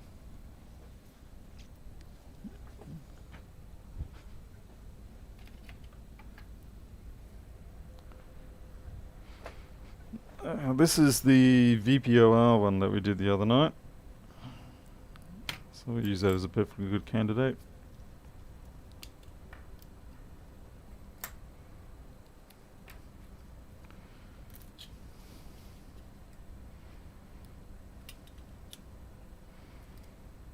That was another one that nearly broke us. Sent us up the wall.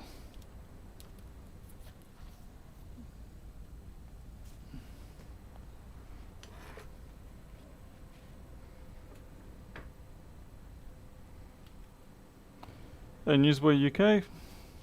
Hey, Eric. Sound the Hypnotoad. Yes, all hail the Hypnotoad. Better make that clap monotonic. I don't want to hear clap, clap, clappity clap.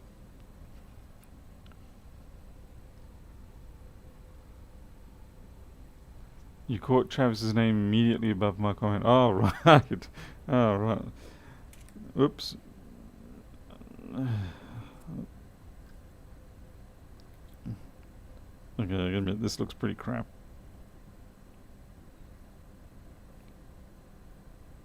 Look at that green development in there.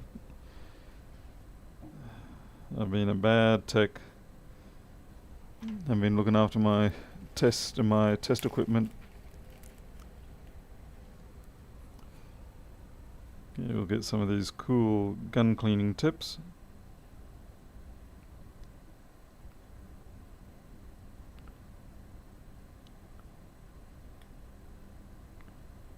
Thank you very much to Wayne Taylor for these.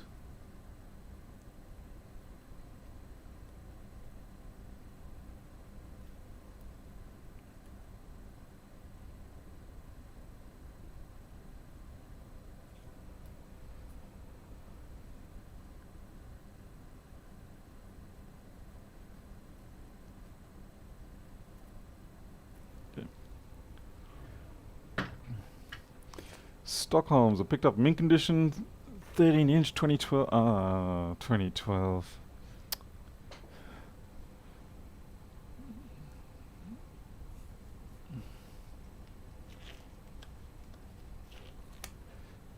Shame it's a 2012 though. But still, good deal.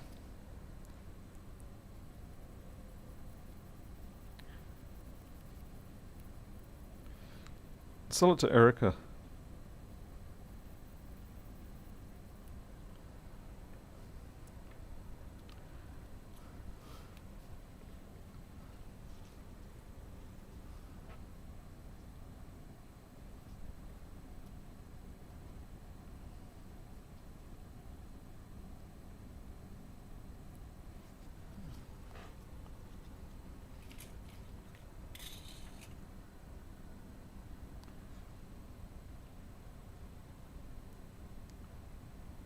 I'll tell you what though, the SSD part of it, the 512, that is a good part of the deal. That is really a good buy.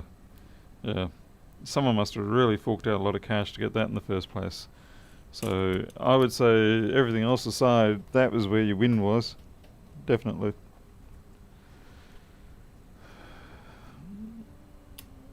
Okay, here we go.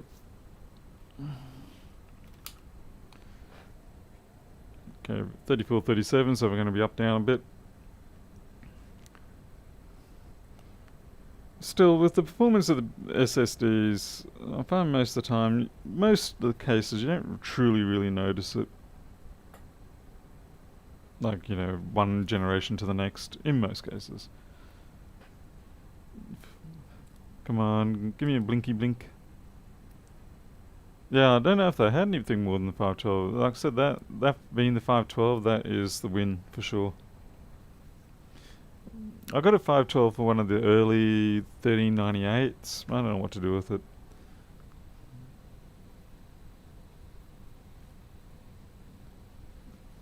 Hey, we got blinky. Okay, so basically the cable just needed a bit of a clean, eh? So that's good. Just remind myself in future that I need to clean these things.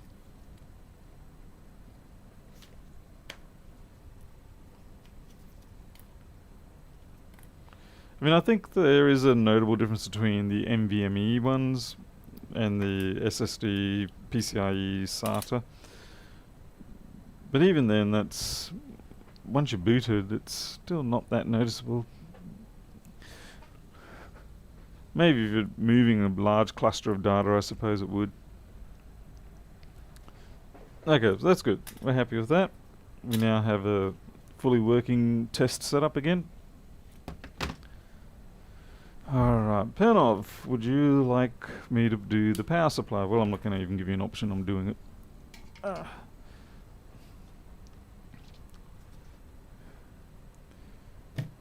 No, I don't know what's going on with this, other than the fact that... so I have a feeling it could be this main input cap. But what will happen is it'll boot up the machine, and then within a minute or two it just flakes out and dies and reboots and cycles again. So it has some sort of glitch going on. where it loses power.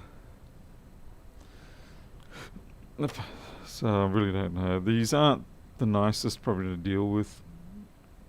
There's only 2 electrolyte caps left on this that I have not changed. I was just thinking it's 2012, so maybe it's dried out by now. I don't know. What I'm trying to find, and I can't seem to find it anywhere, is my power supply test brick. So normally I have a... You've seen it before. It's just a little contraption that I'll plug this into and it tests the power supply for me. And I haven't got the foggiest where I've put it. As usual.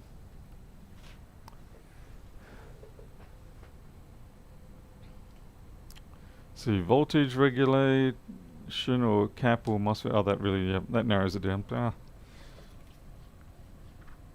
So it's, I really couldn't see anything visually wrong with it. I've got a replacement turning up tomorrow anyway, so I might leave this for another day. Definitely, it's not my strong point.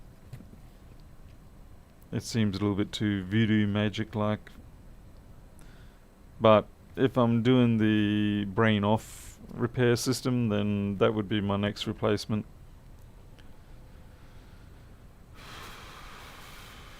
These do have a tendency to fail a lot, I've noticed.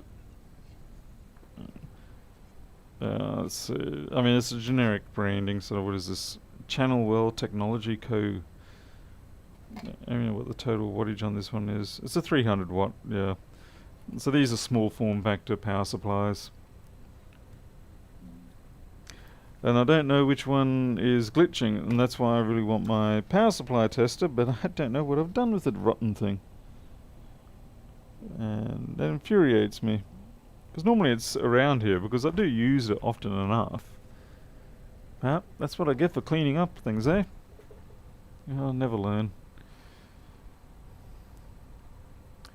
Measured across the MOSFETs and check the rectifier bridge. I'd be surprised if it was the rectifier bridge, given that it does work most of the time. Well, yeah, it just has transients. Actually, is that transformer got ooze coming out of it?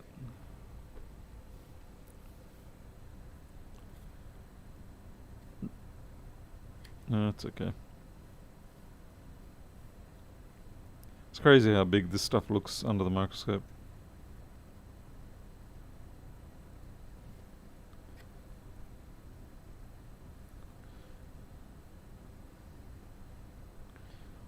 The green flecked caps are the ones I've replaced.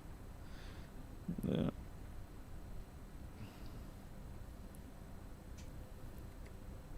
There are parts on the other side, of course. Obviously SMD parts. But the way it behaves, like I said, under transient loads, it just seems to give up and tries again. There's certainly nothing visual that I can ascertain from it.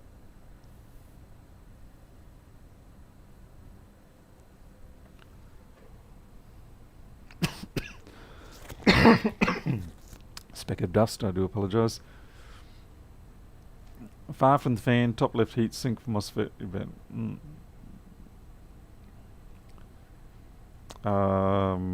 Black lupus, usually it's this cap here, I think that most people warn you about. So what is it? 150 microfarad, 14 volt, 400 volts. It's a bit of a kicker.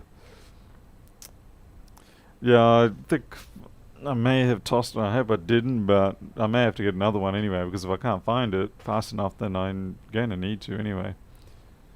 Check for poor solder joints. Yeah, I did. I mean, the thing is, like I said, this has been going since 2012.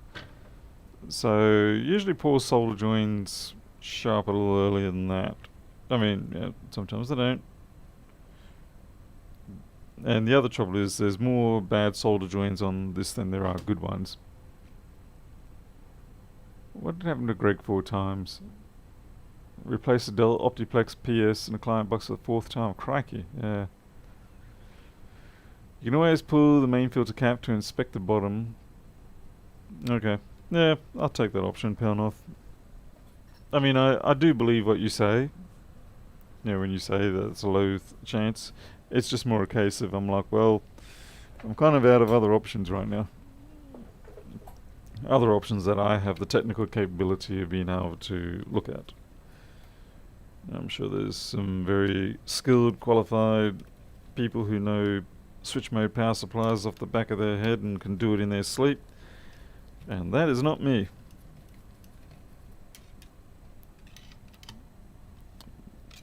I remember doing one of these completely unassisted, I think probably when I was about 18 or something like that. And I was being hired at an electronics shop. I don't know why I was being hired at this electronics shop. It was part-time employment. They just wanted me to come in and help them get their job queue down. I said to them, I'm really not qualified to do this. I really don't know what I'm doing. Like, oh, you'll be learning on, you'll learn on the fly. And it's like, no, there's no one here to teach me anything. This is, it just didn't work out. That was actually one of my more distressing jobs, and ended up going downhill very rapidly after a while. They accused me of doing something on their computer system. I was like, no, wasn't me. Okay, right, the big cat. So that's this fella here. Let me just put my tongue on that and die.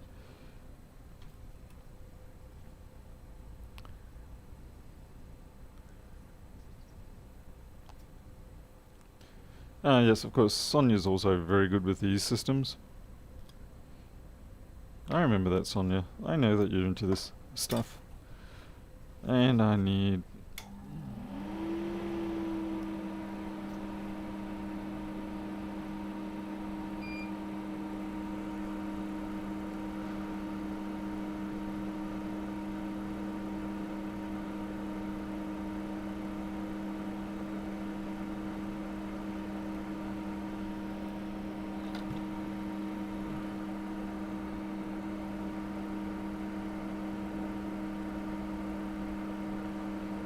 I have to walk these caps out.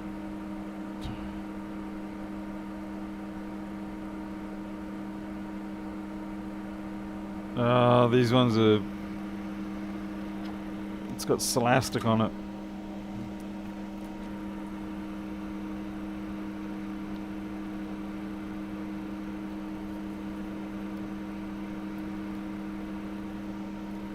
Well, if it wasn't broken before, it is now.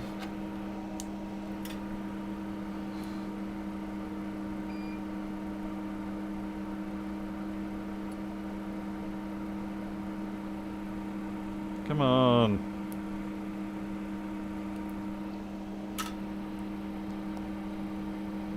And the verdict is... nothing. I don't have an ESR tester. I don't really ever have any use for an ESR tester. But I will do a microfarad check or capacitance check. It's probably going to not reel anything. I don't even know if it...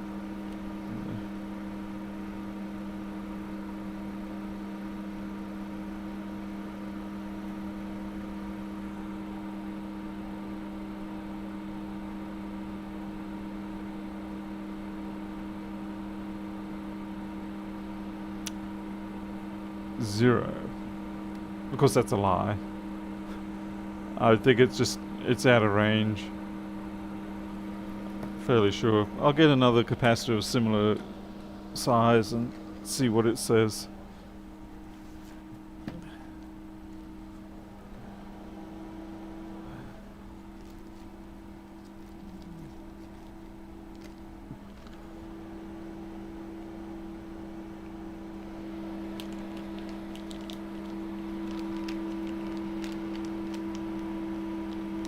Tom, yeah, I actually have replaced those. You can see I've had there. Mind you, there is two others that I haven't touched, so it could be one of those.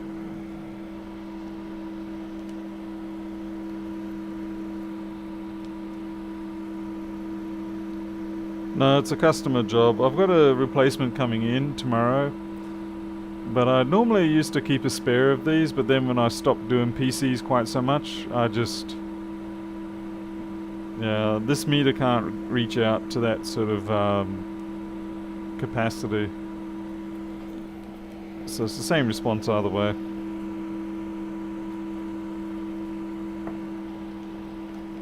Oh, Pianov said, buy a $6 Chinese component tester.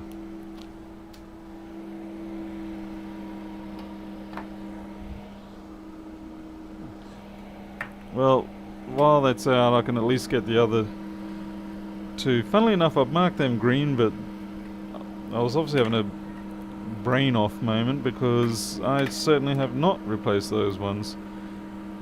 Unless they were marked green by the manufacturer themselves. Anyway, we'll make quick work of those.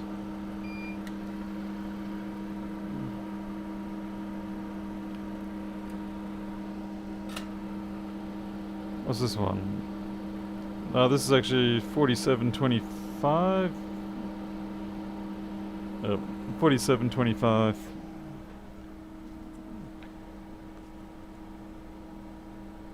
Well, I don't have any 4725s, so we use 4763s.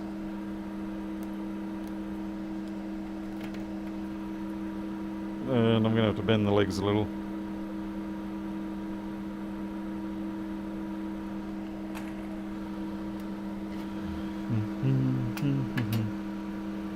Make sure you get the orientation right.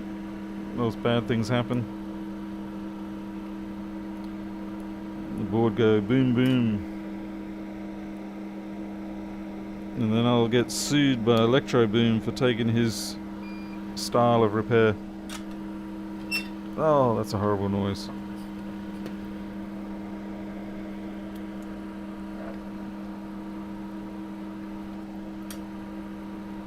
It's probably like me watching Dave Jones try to do soldering the other day. He's got a very different style of soldering to what I was expecting.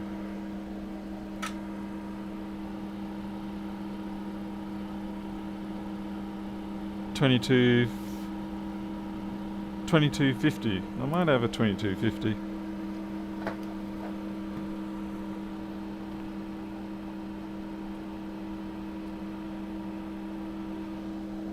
I'll have a look at the leads again.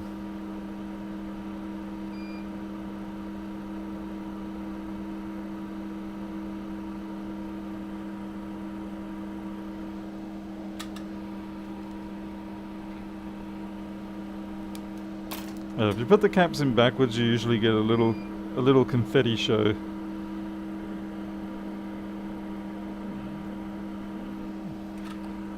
Okay, $25.50. Oh.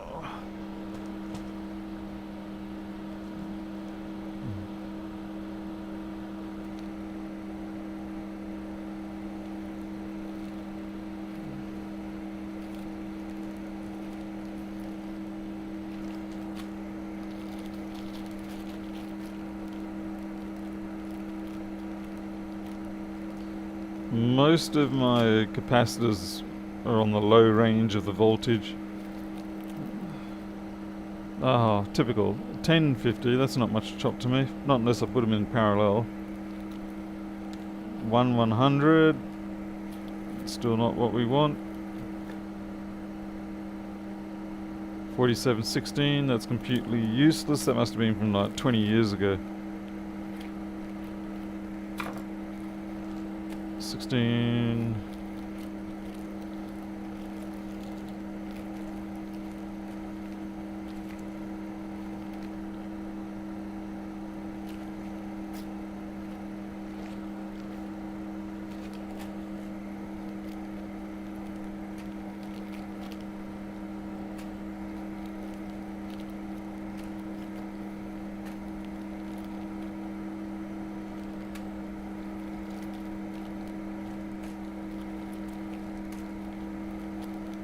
Oh, more 100 volt ones.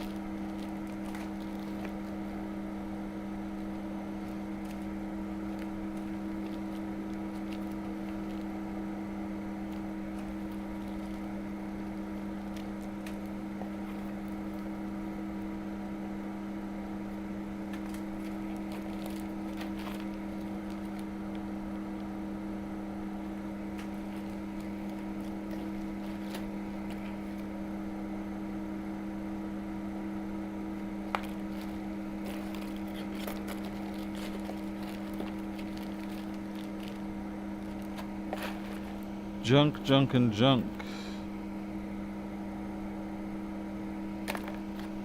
Alright.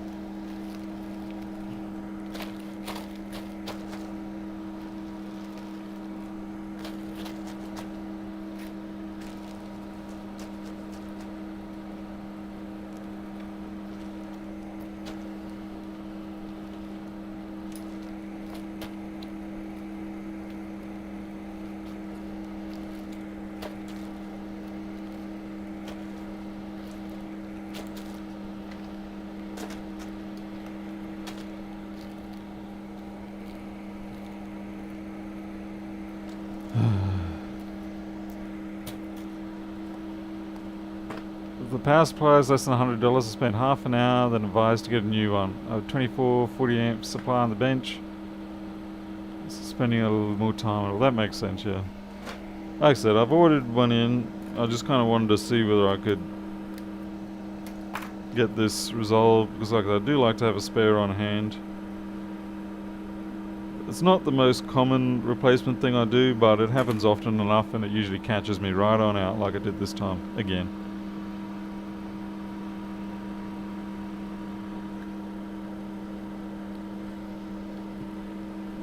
I'm throwing a little more farads on this one, mainly because, well, it shouldn't cause any real damage. Most of the time in these situations they usually cut down to the smallest that they can get away with for cost savings. Usually. There are some times where putting a bigger one on is problematic, usually because you create a higher inrush, but I don't think we're going to suffer that.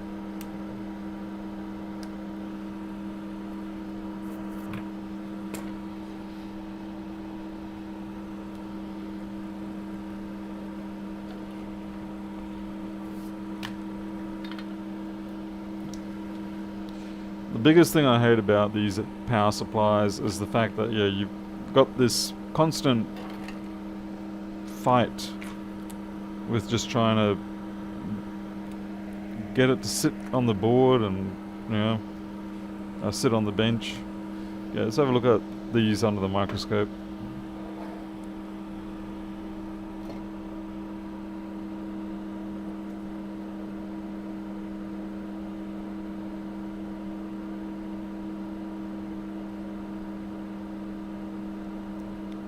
That looks pretty clean to me.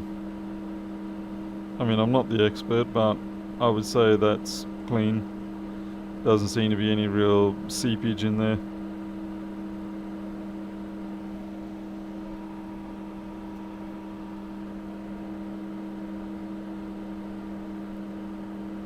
And the can itself is slightly recessed, so that's good.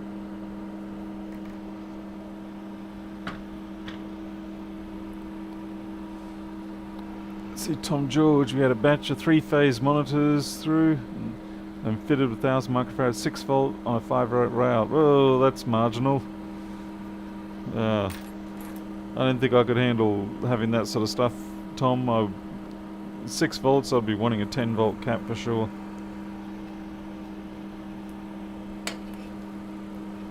Is there anything you can do about it, or what? I mean, yeah, that's one of those cases where technically it's correct, but you know, realistically something's going to go bang. Well, you're certainly going to get a short lifespan.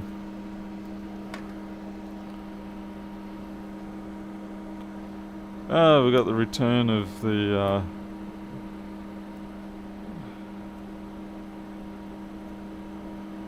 Sonia. I don't have anything that does that around here. It's not my normal type of thing, so I've never bothered to invest in a meter that has, you know, suitable ranges for that sort of thing. Like I said, it's extremely infrequent for me to do this sort of stuff, and so subsequently investing in it really doesn't make a lot of sense at this point. This is really more of an academic exercise, just to have a look at it.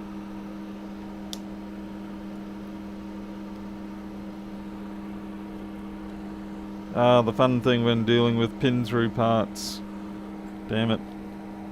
You're holding the part with one hand, you need the soldering iron on the other hand, but you need some solder to tack it. So you leave a bit of solder on the board.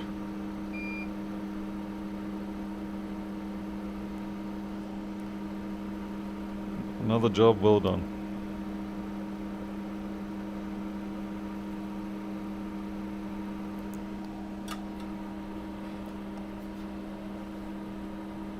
Fitted 1000 microfarad, 10 volts, same size, 6 caps in each local, each unit. Oh, that's good.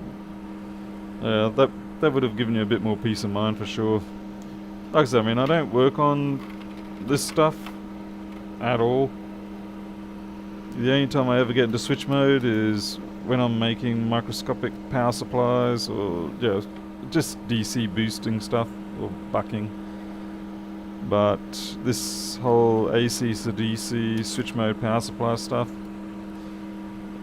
not something I deal with. I probably should make the time and effort into learning it, because basically everything in the world tends to run off this, has one of these in it. So it probably would be a sensible thing to learn, and learn how to do it safely, and not lose my head because the screwdriver keeps dropping the screw.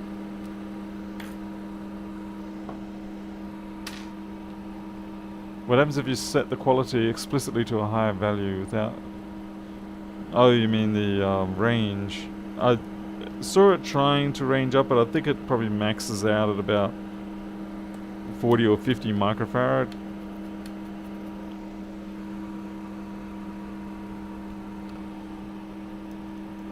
I've got a new multimeter coming. The multi-comp, which is aka the 01 rebranded. I don't know if that has a better capacitance tester in it or not. It's not, like I said, it's not a feature I bothered to look at.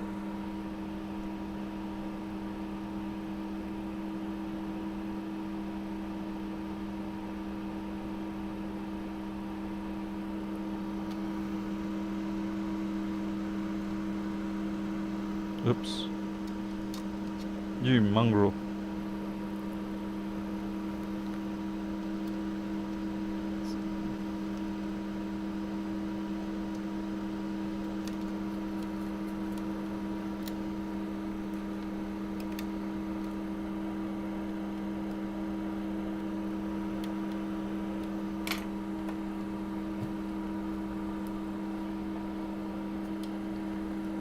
Well, we can do a flashbang test. Unfortunately, I don't actually have a load to plug it into. I'll see if I've got a dud motherboard I can plug it into. Let's see what happens.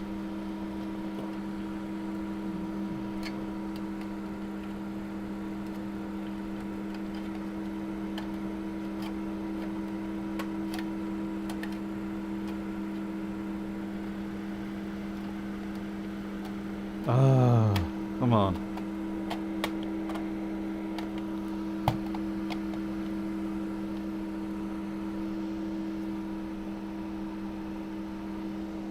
No confetti yet.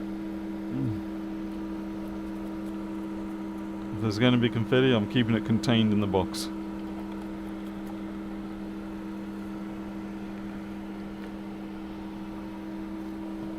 Hey Jim, so you're still with us? That's good.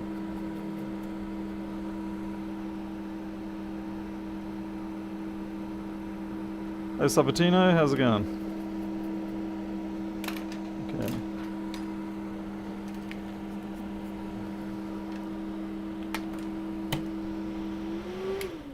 Good. I'll go see if I can find a motherboard I can exploit.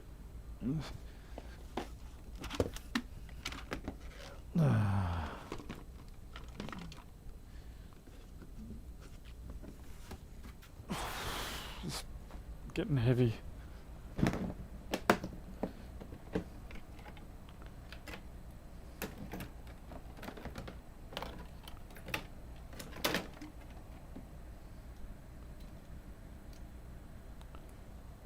It looks downright nasty.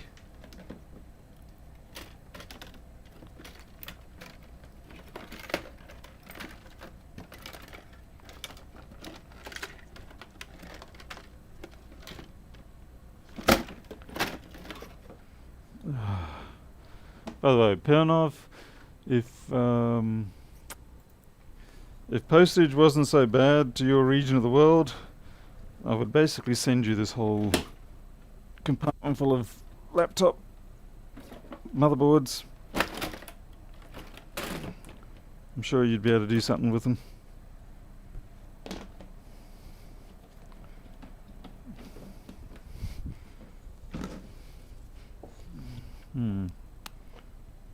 It's the only motherboard I've got.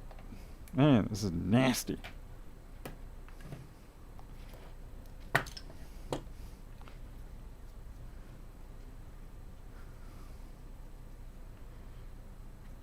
I don't even know what the fault is on these. A lot of these motherboards I replace as soon as they start getting even marginally intermittent.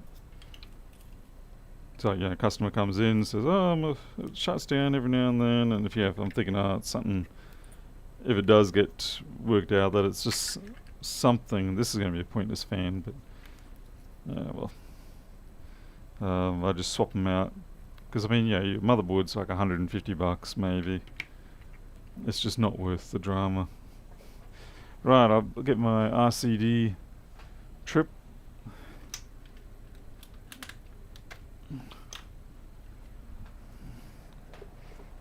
Because it's me, because it is me who has been working on this, I'm gonna plug that in. Save myself dying again.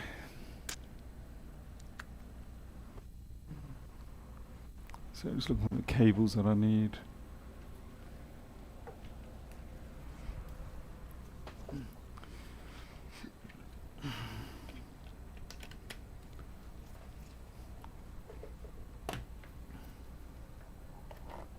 I don't even know if this is a boot. It's probably not going to do anything. Let's see. You got enough room there, bro? Yes, you do. Okay, reset. It's not even letting me reset it. It's because it's turned. Right, that's no good.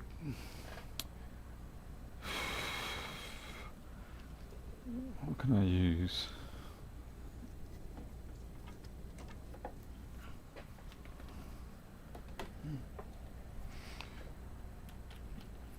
Okay. Eye protection. Okay, it's holding the reset, so that's a good start. We've got a green light. That's it. Now we just need a fan spin. Damn, how do I start this blighter? Need my other glasses. No blue sky. I've got a new power supply coming tomorrow.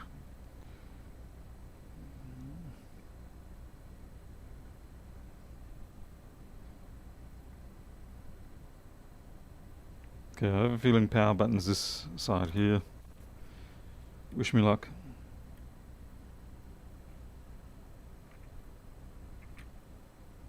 Nothing?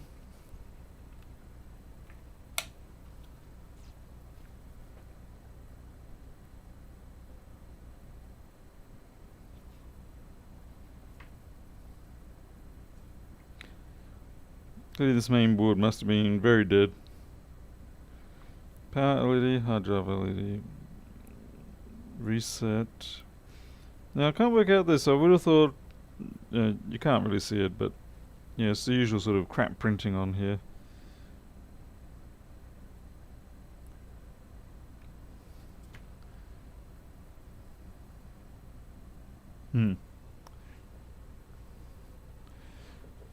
Top right 2 pins. What are we talking about here?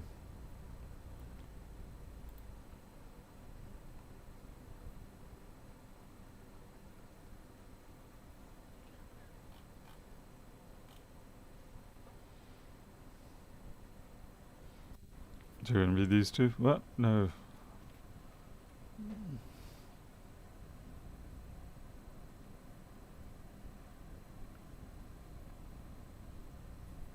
Is this site right? Is because that kind of looks opposite to what the site's saying. Oh, you know what helps is if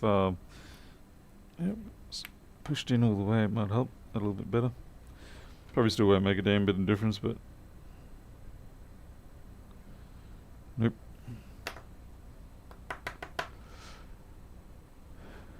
May A1502. Mark Rescue.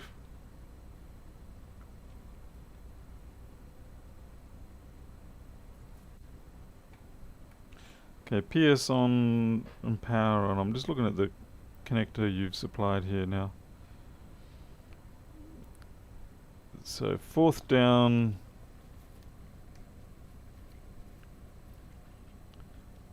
None of these, this does not match.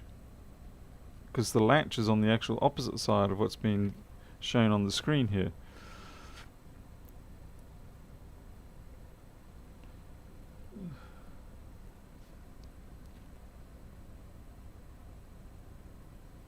No, because anyway, I'm looking at the thing and it's the opposite of what I'm expecting anyway.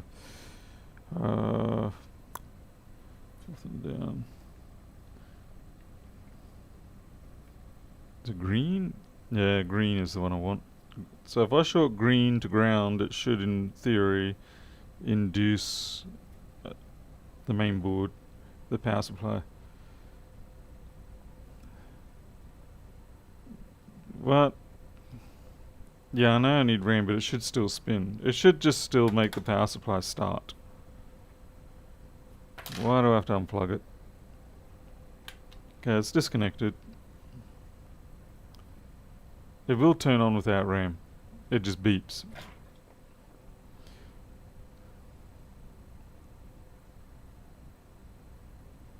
Oh, that's what I was saying. Green, short green and black, but everyone's yelling at me saying disconnect the power supply. I'm not sure why.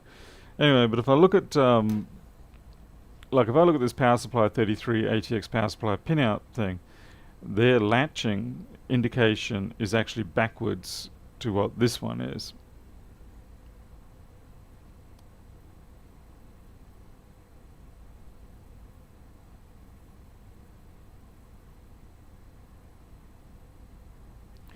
And that's what I was simply going off about. It's not because I plugged it in backwards, you just can't do that with these boards. It's an ASUS, they're up. You want me to bring in an ASRock instead? That's even more unreliable. Measure the green to ground, voltage should be 5 volts, they'll have the caps backwards, green cable short to ground. Now we've got sensible comments coming through.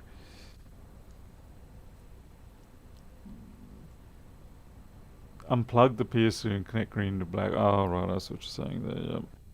Okay, you're just meaning in order to be able to induce this behavior.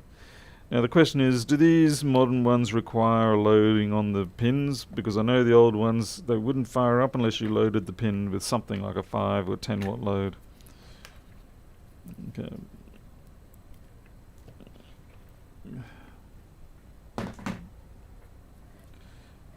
I'll check the voltage first. Sorry. I swear it's not COVID.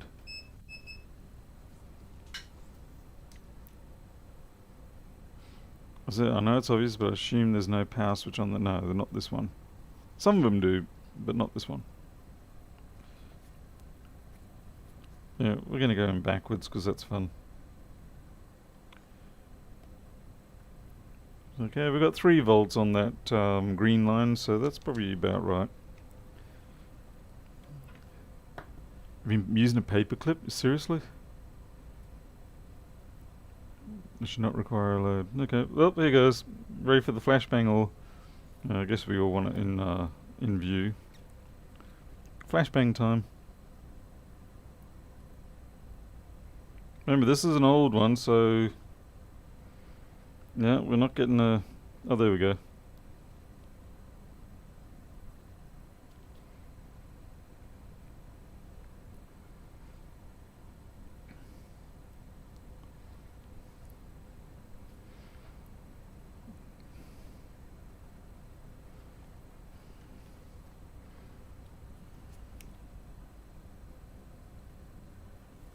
Okay, let's see where our 3v3 line is. Where the hell's my 3v3? And we are out of power.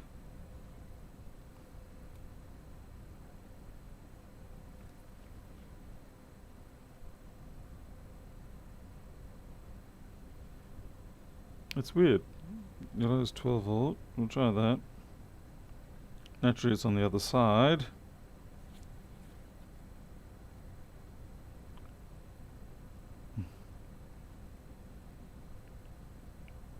12.1, so that's tolerable, considering this is a no-load situation, so it's actually regulating quite well given that it's got no load. Red should be 5 volt, shouldn't it? Yep. Okay, that's pretty good for no load. Why is my 3.3 coming up nothing? That's what I want to know. Oh, that one's okay. It must just not be pressing. Hey, Jill Fraser, how's it going? Yeah, for some reason this one isn't. Oh, there it is. It's good now. What's blue? -5, is it? -12. It's a little out for -12. But does anyone even use that these days on the boards? This -5 is white or grey. Let's see. Some of them don't even generate that now, I think. Okay, that's interesting. White grey is actually... Oh, that's power okay. I really am looking for white. Don't think I got it.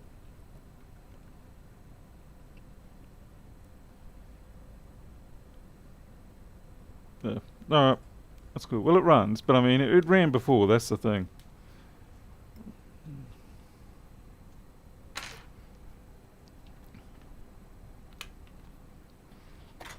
Okay, residual current device, probably saved my butt.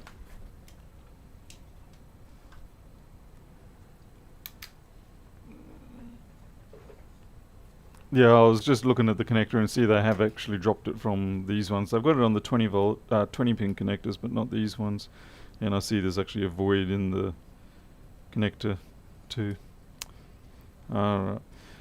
The only way I can really proof test this is to actually go get the machine and see if it will work. Because it will fail within 60 seconds if it is still faulty. So, do you want me to do that? Yeah, I'll go do that. ANE555. So you guys give me 2 minutes or 3 minutes. You can sit here and enjoy the Eli stream. Hey, Winfield. That's a big man. Well, I'm going to go get the machine. Oh God, my gut is huge. What the heck?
The pen of the postage on those boards would be crazy, very crazy. Even sea freight would be crazy. Okay. I don't even know if they do sea freight out to your zone. 2 hours, 20 minutes. Oh, you're kidding me? Overhead. Alright.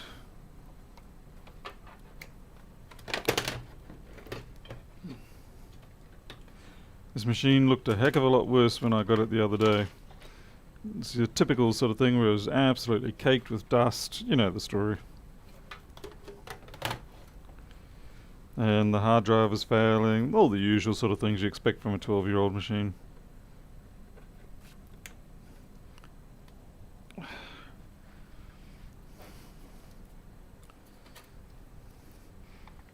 But I gotta say, you know, you blow them out and everything, and they're usually pretty good. Now, I do have to connect the hard drive up to this. But don't worry. This is a clone of the drive. So if I do manage to blow it up, then that's on me. Mind you, it is a 500 gig Samsung, so I will be a little bit upset.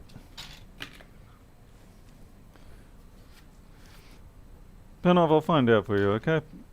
I'll see if I can find that. Because yeah, otherwise, unfortunately, they do tend to have to go into the trash can for me. Okay. Let's try this again. Oh, we'll have to connect up to a screen. And for that, let's see. Actually, Jim's screen is on the wrong side of the room again.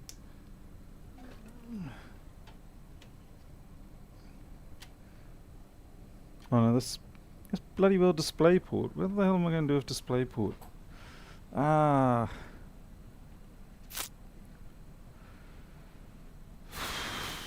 Do I have DisplayPort cable up here? Crap. Oh well, the fan, I have noticed the fan will actually stop spinning when it fails, so that can be a test.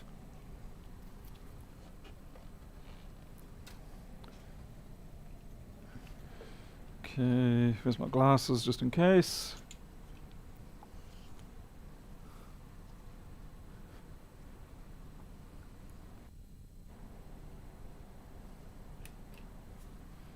Nothing went bang bang. We've got a green light, so I'm happy with that. Let's push the power button. Seriously, there we go. It has a weird sort of startup where it does this couple of attempts and then goes.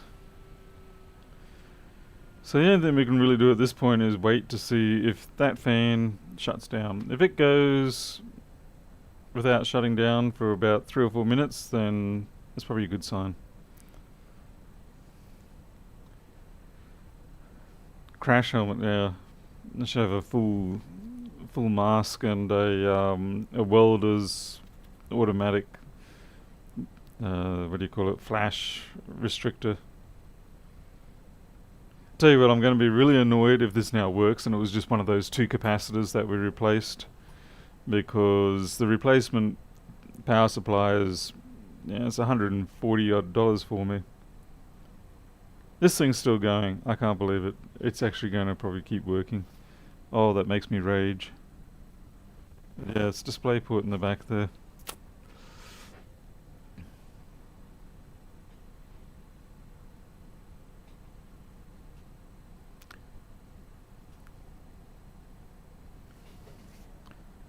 Yep, this thing is working. What? I have to reset the BIOS? No, I don't.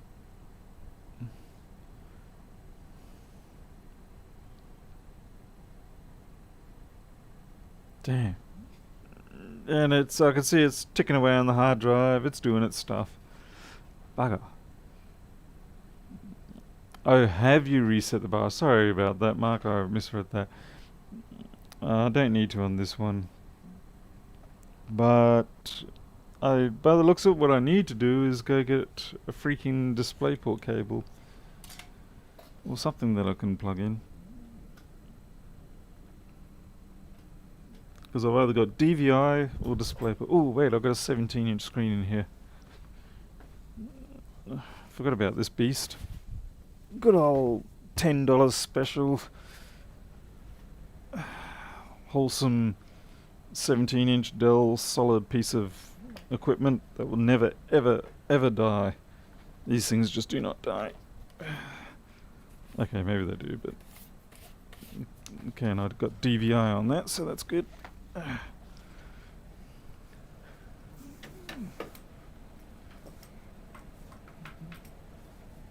DVI. Yeah, only one stick of RAM. I think it's 8 gigs in it.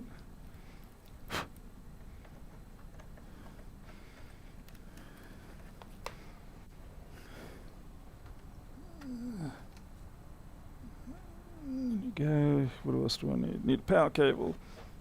Crikey, these things are heavy compared to nowadays.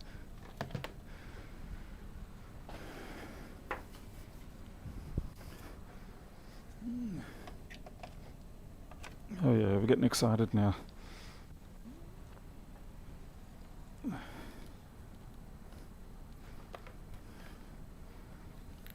In you go. Oh yeah, something just went boink.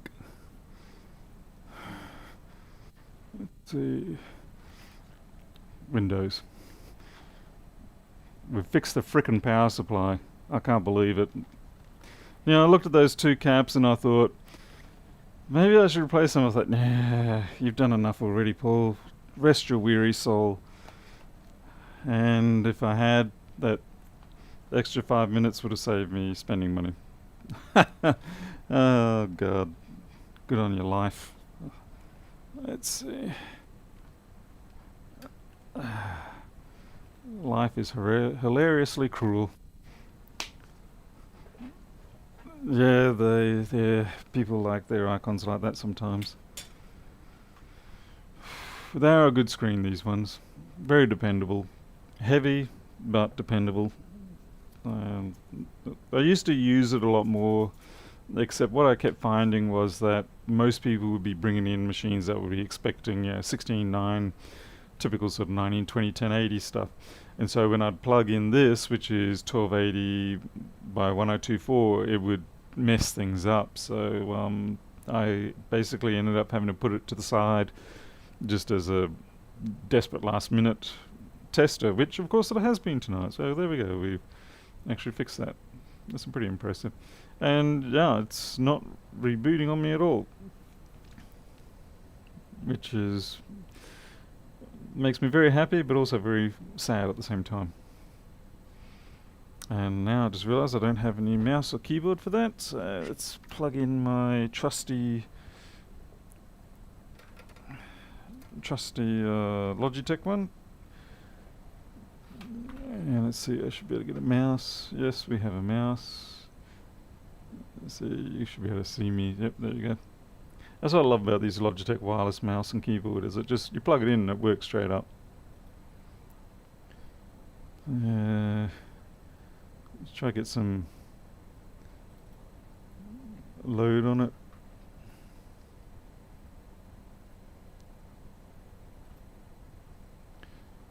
I should maybe look at putting something like Unigine Valley on there, just to really get the power supply to stress out a bit.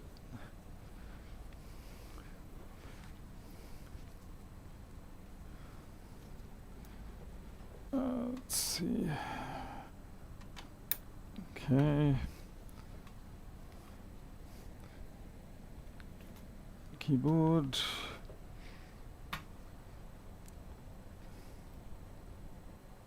Oh, damn it. It's a little bit disorientating. Okay. Unigine Valley. You kidding me? Keyboard? Oh. Keyboards don't work when there's no batteries in them.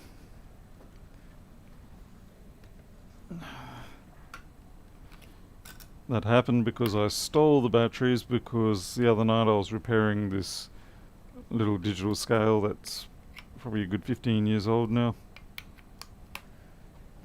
Still works, it just had issues with the buttons. Okay, let's try that again.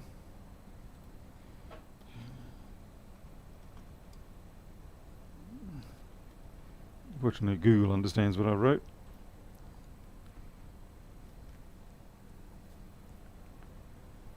Free download. 342 megs. That shouldn't take too long, actually.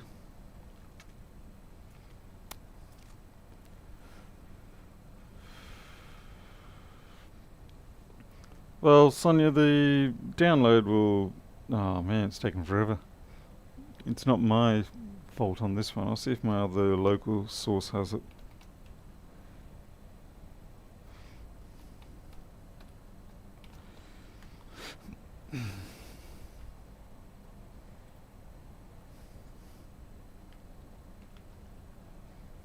And I have the macOS version, but I do not have the Windows version.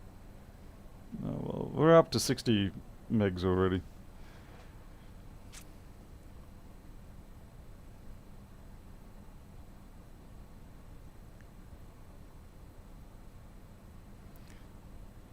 Mark, this won't take too much longer.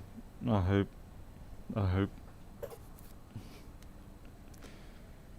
It's definitely it's already running much longer than it ever did before. I'm just going to drop this down onto the floor. I'm sorry, I know everybody wants to watch, but sometimes you can't.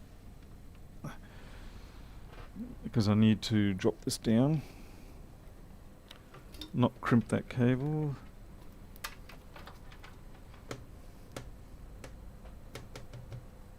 Oh.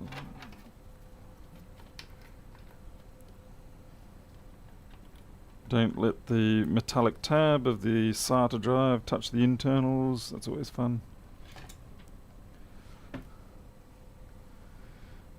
Rub the keyboard on your shirt vigorously, create a stack with... That's not a bad idea, actually.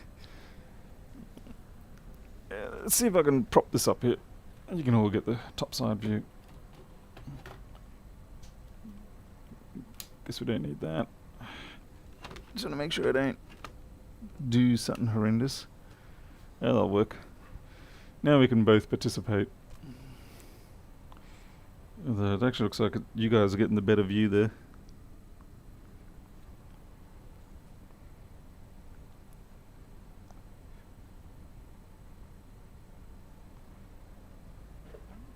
$200. The slowdown is not on my side, the slowdown's on their side.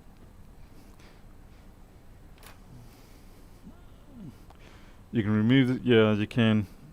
Actually, I might just do that. Thanks for reminding me. There's a little button on the back. Sometimes you get bitten by it, but sometimes you don't. Come on, there you go. Come on.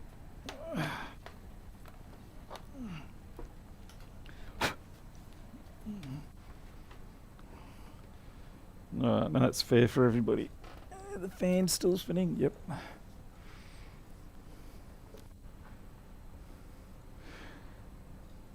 Yeah, you're right, Christian. They are much better for document reading. Or ideally, if you had vertically orientated 16:9s or 16:10, I prefer. It looks like this could do a bit of a wash, but we'll leave that for now.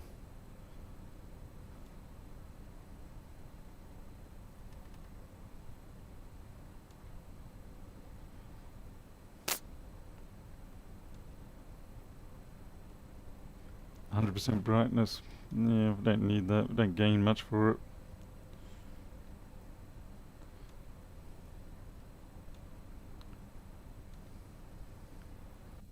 Okay, it's done. Oh no, I must remember to remove that.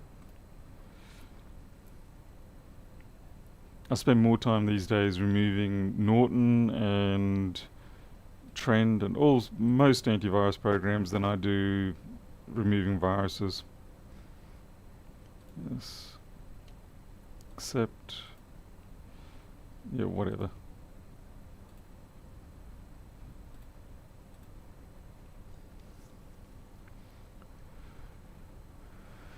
Switch modes, monitors, e-caps as well. Yeah, they do. They'll probably do.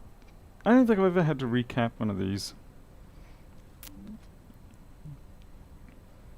I think these predate the bad cap scenario.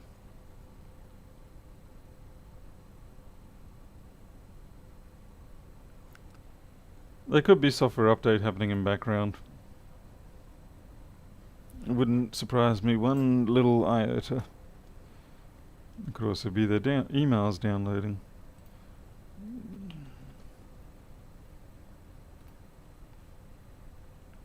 Agree.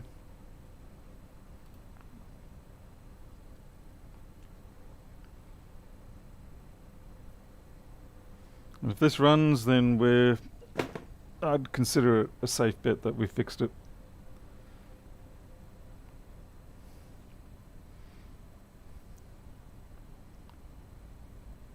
Yeah, like I do that on every single machine that comes in here.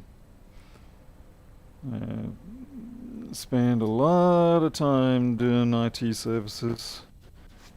I'm glad I don't do it anymore on a regular basis, to be honest. It is most unpleasant.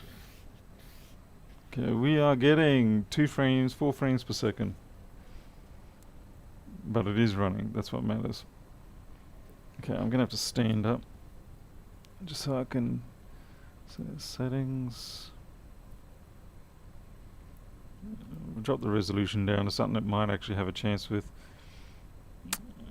Yeah, 640/400 might be okay.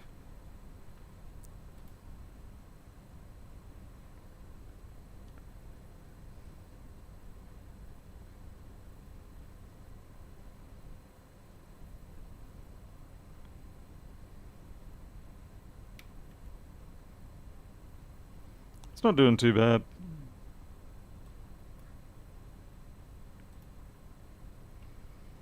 Yeah, it's pretty acceptable.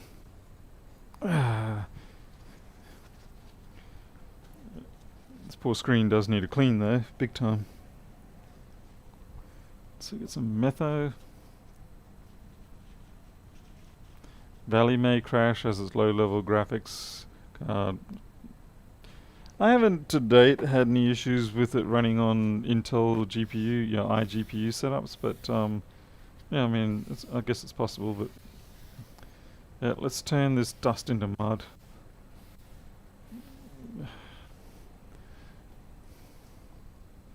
I haven't got a nice soft cloth to use. Oh well.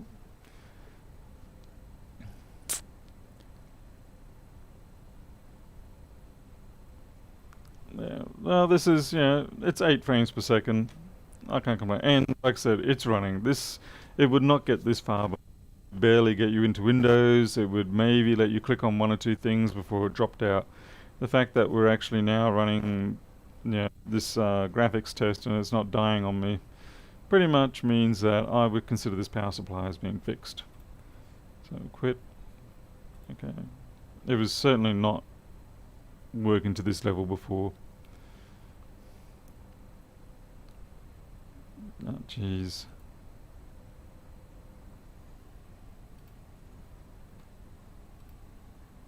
Okay.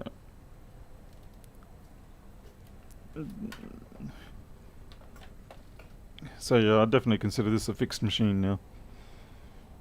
Shut it down.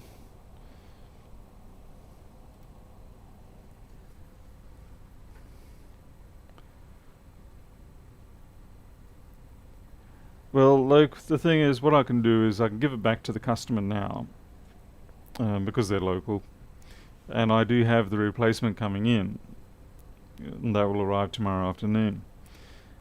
And so at least this lets them get out tomorrow morning, and they can get on with their work, and then if it misbehaves under their use, then I can just go on site and swap the power supply out, and that's 15 minutes of downtime, which they're fine with.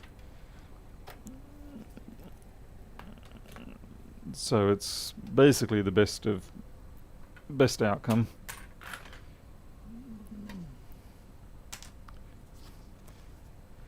There's no Norton on this one, but yeah, I mean, I have got that tool for Norton removals.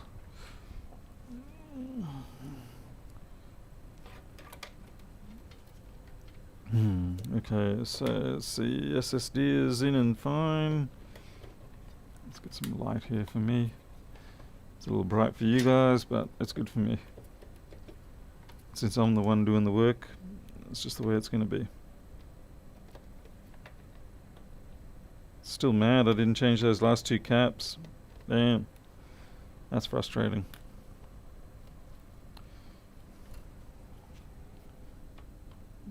Okay, I do not have the retainer screws at the back here, but they're standard coarse thread hex head sort of crap. Let's see, except I do not believe I have PC screws in this room. Laptop screws galore. All the PC screws are upstairs in the other room where I got the machine from. So we'll just latch this one down.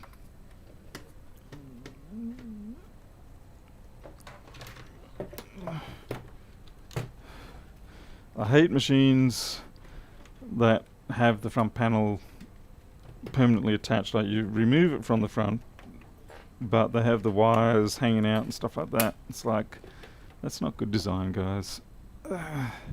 Front panel, if you want the front panel to come off, let it come off properly. Oh. Damn it, I thought that was a hair. It wasn't. It was just some of this 0.1mm wire. Alright, well that's a success. It was an unexpected one because I really was not expecting... Yeah. They'll teach me.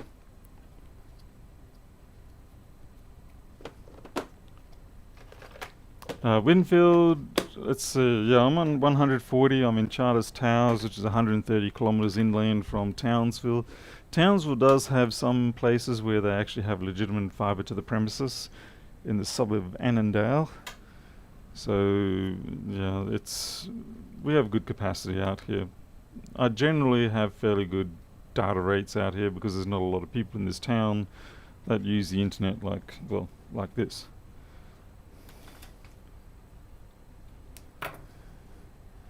Alright, that's it. I think we're done. So it's time to say goodbye. I might have a look at those caps that I pulled out. These are the two of them.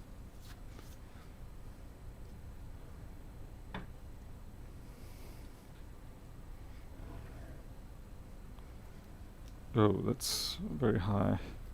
Let's come on down.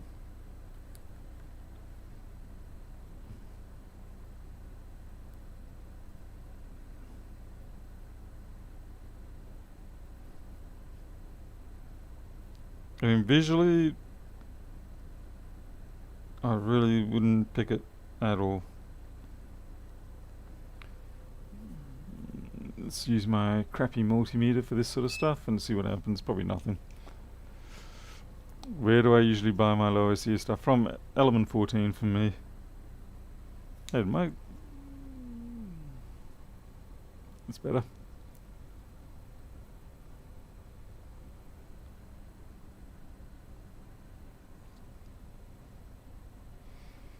So that's reading 44.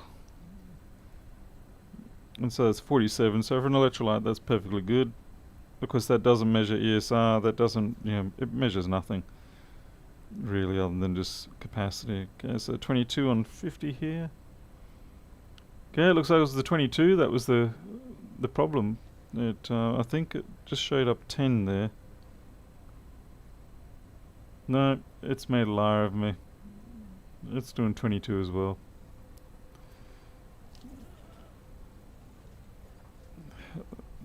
Yeah, you guys are lagging.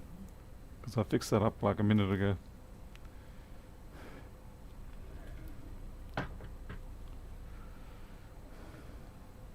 Alright, well, that's it, I think, for tonight. Where's the time anyway? It's past midnight. Definitely, it'd be the responsible thing for me to do to go to bed now, or go and do other work. I've got programming work I need to get done, so I'm pretty happy with what we've achieved.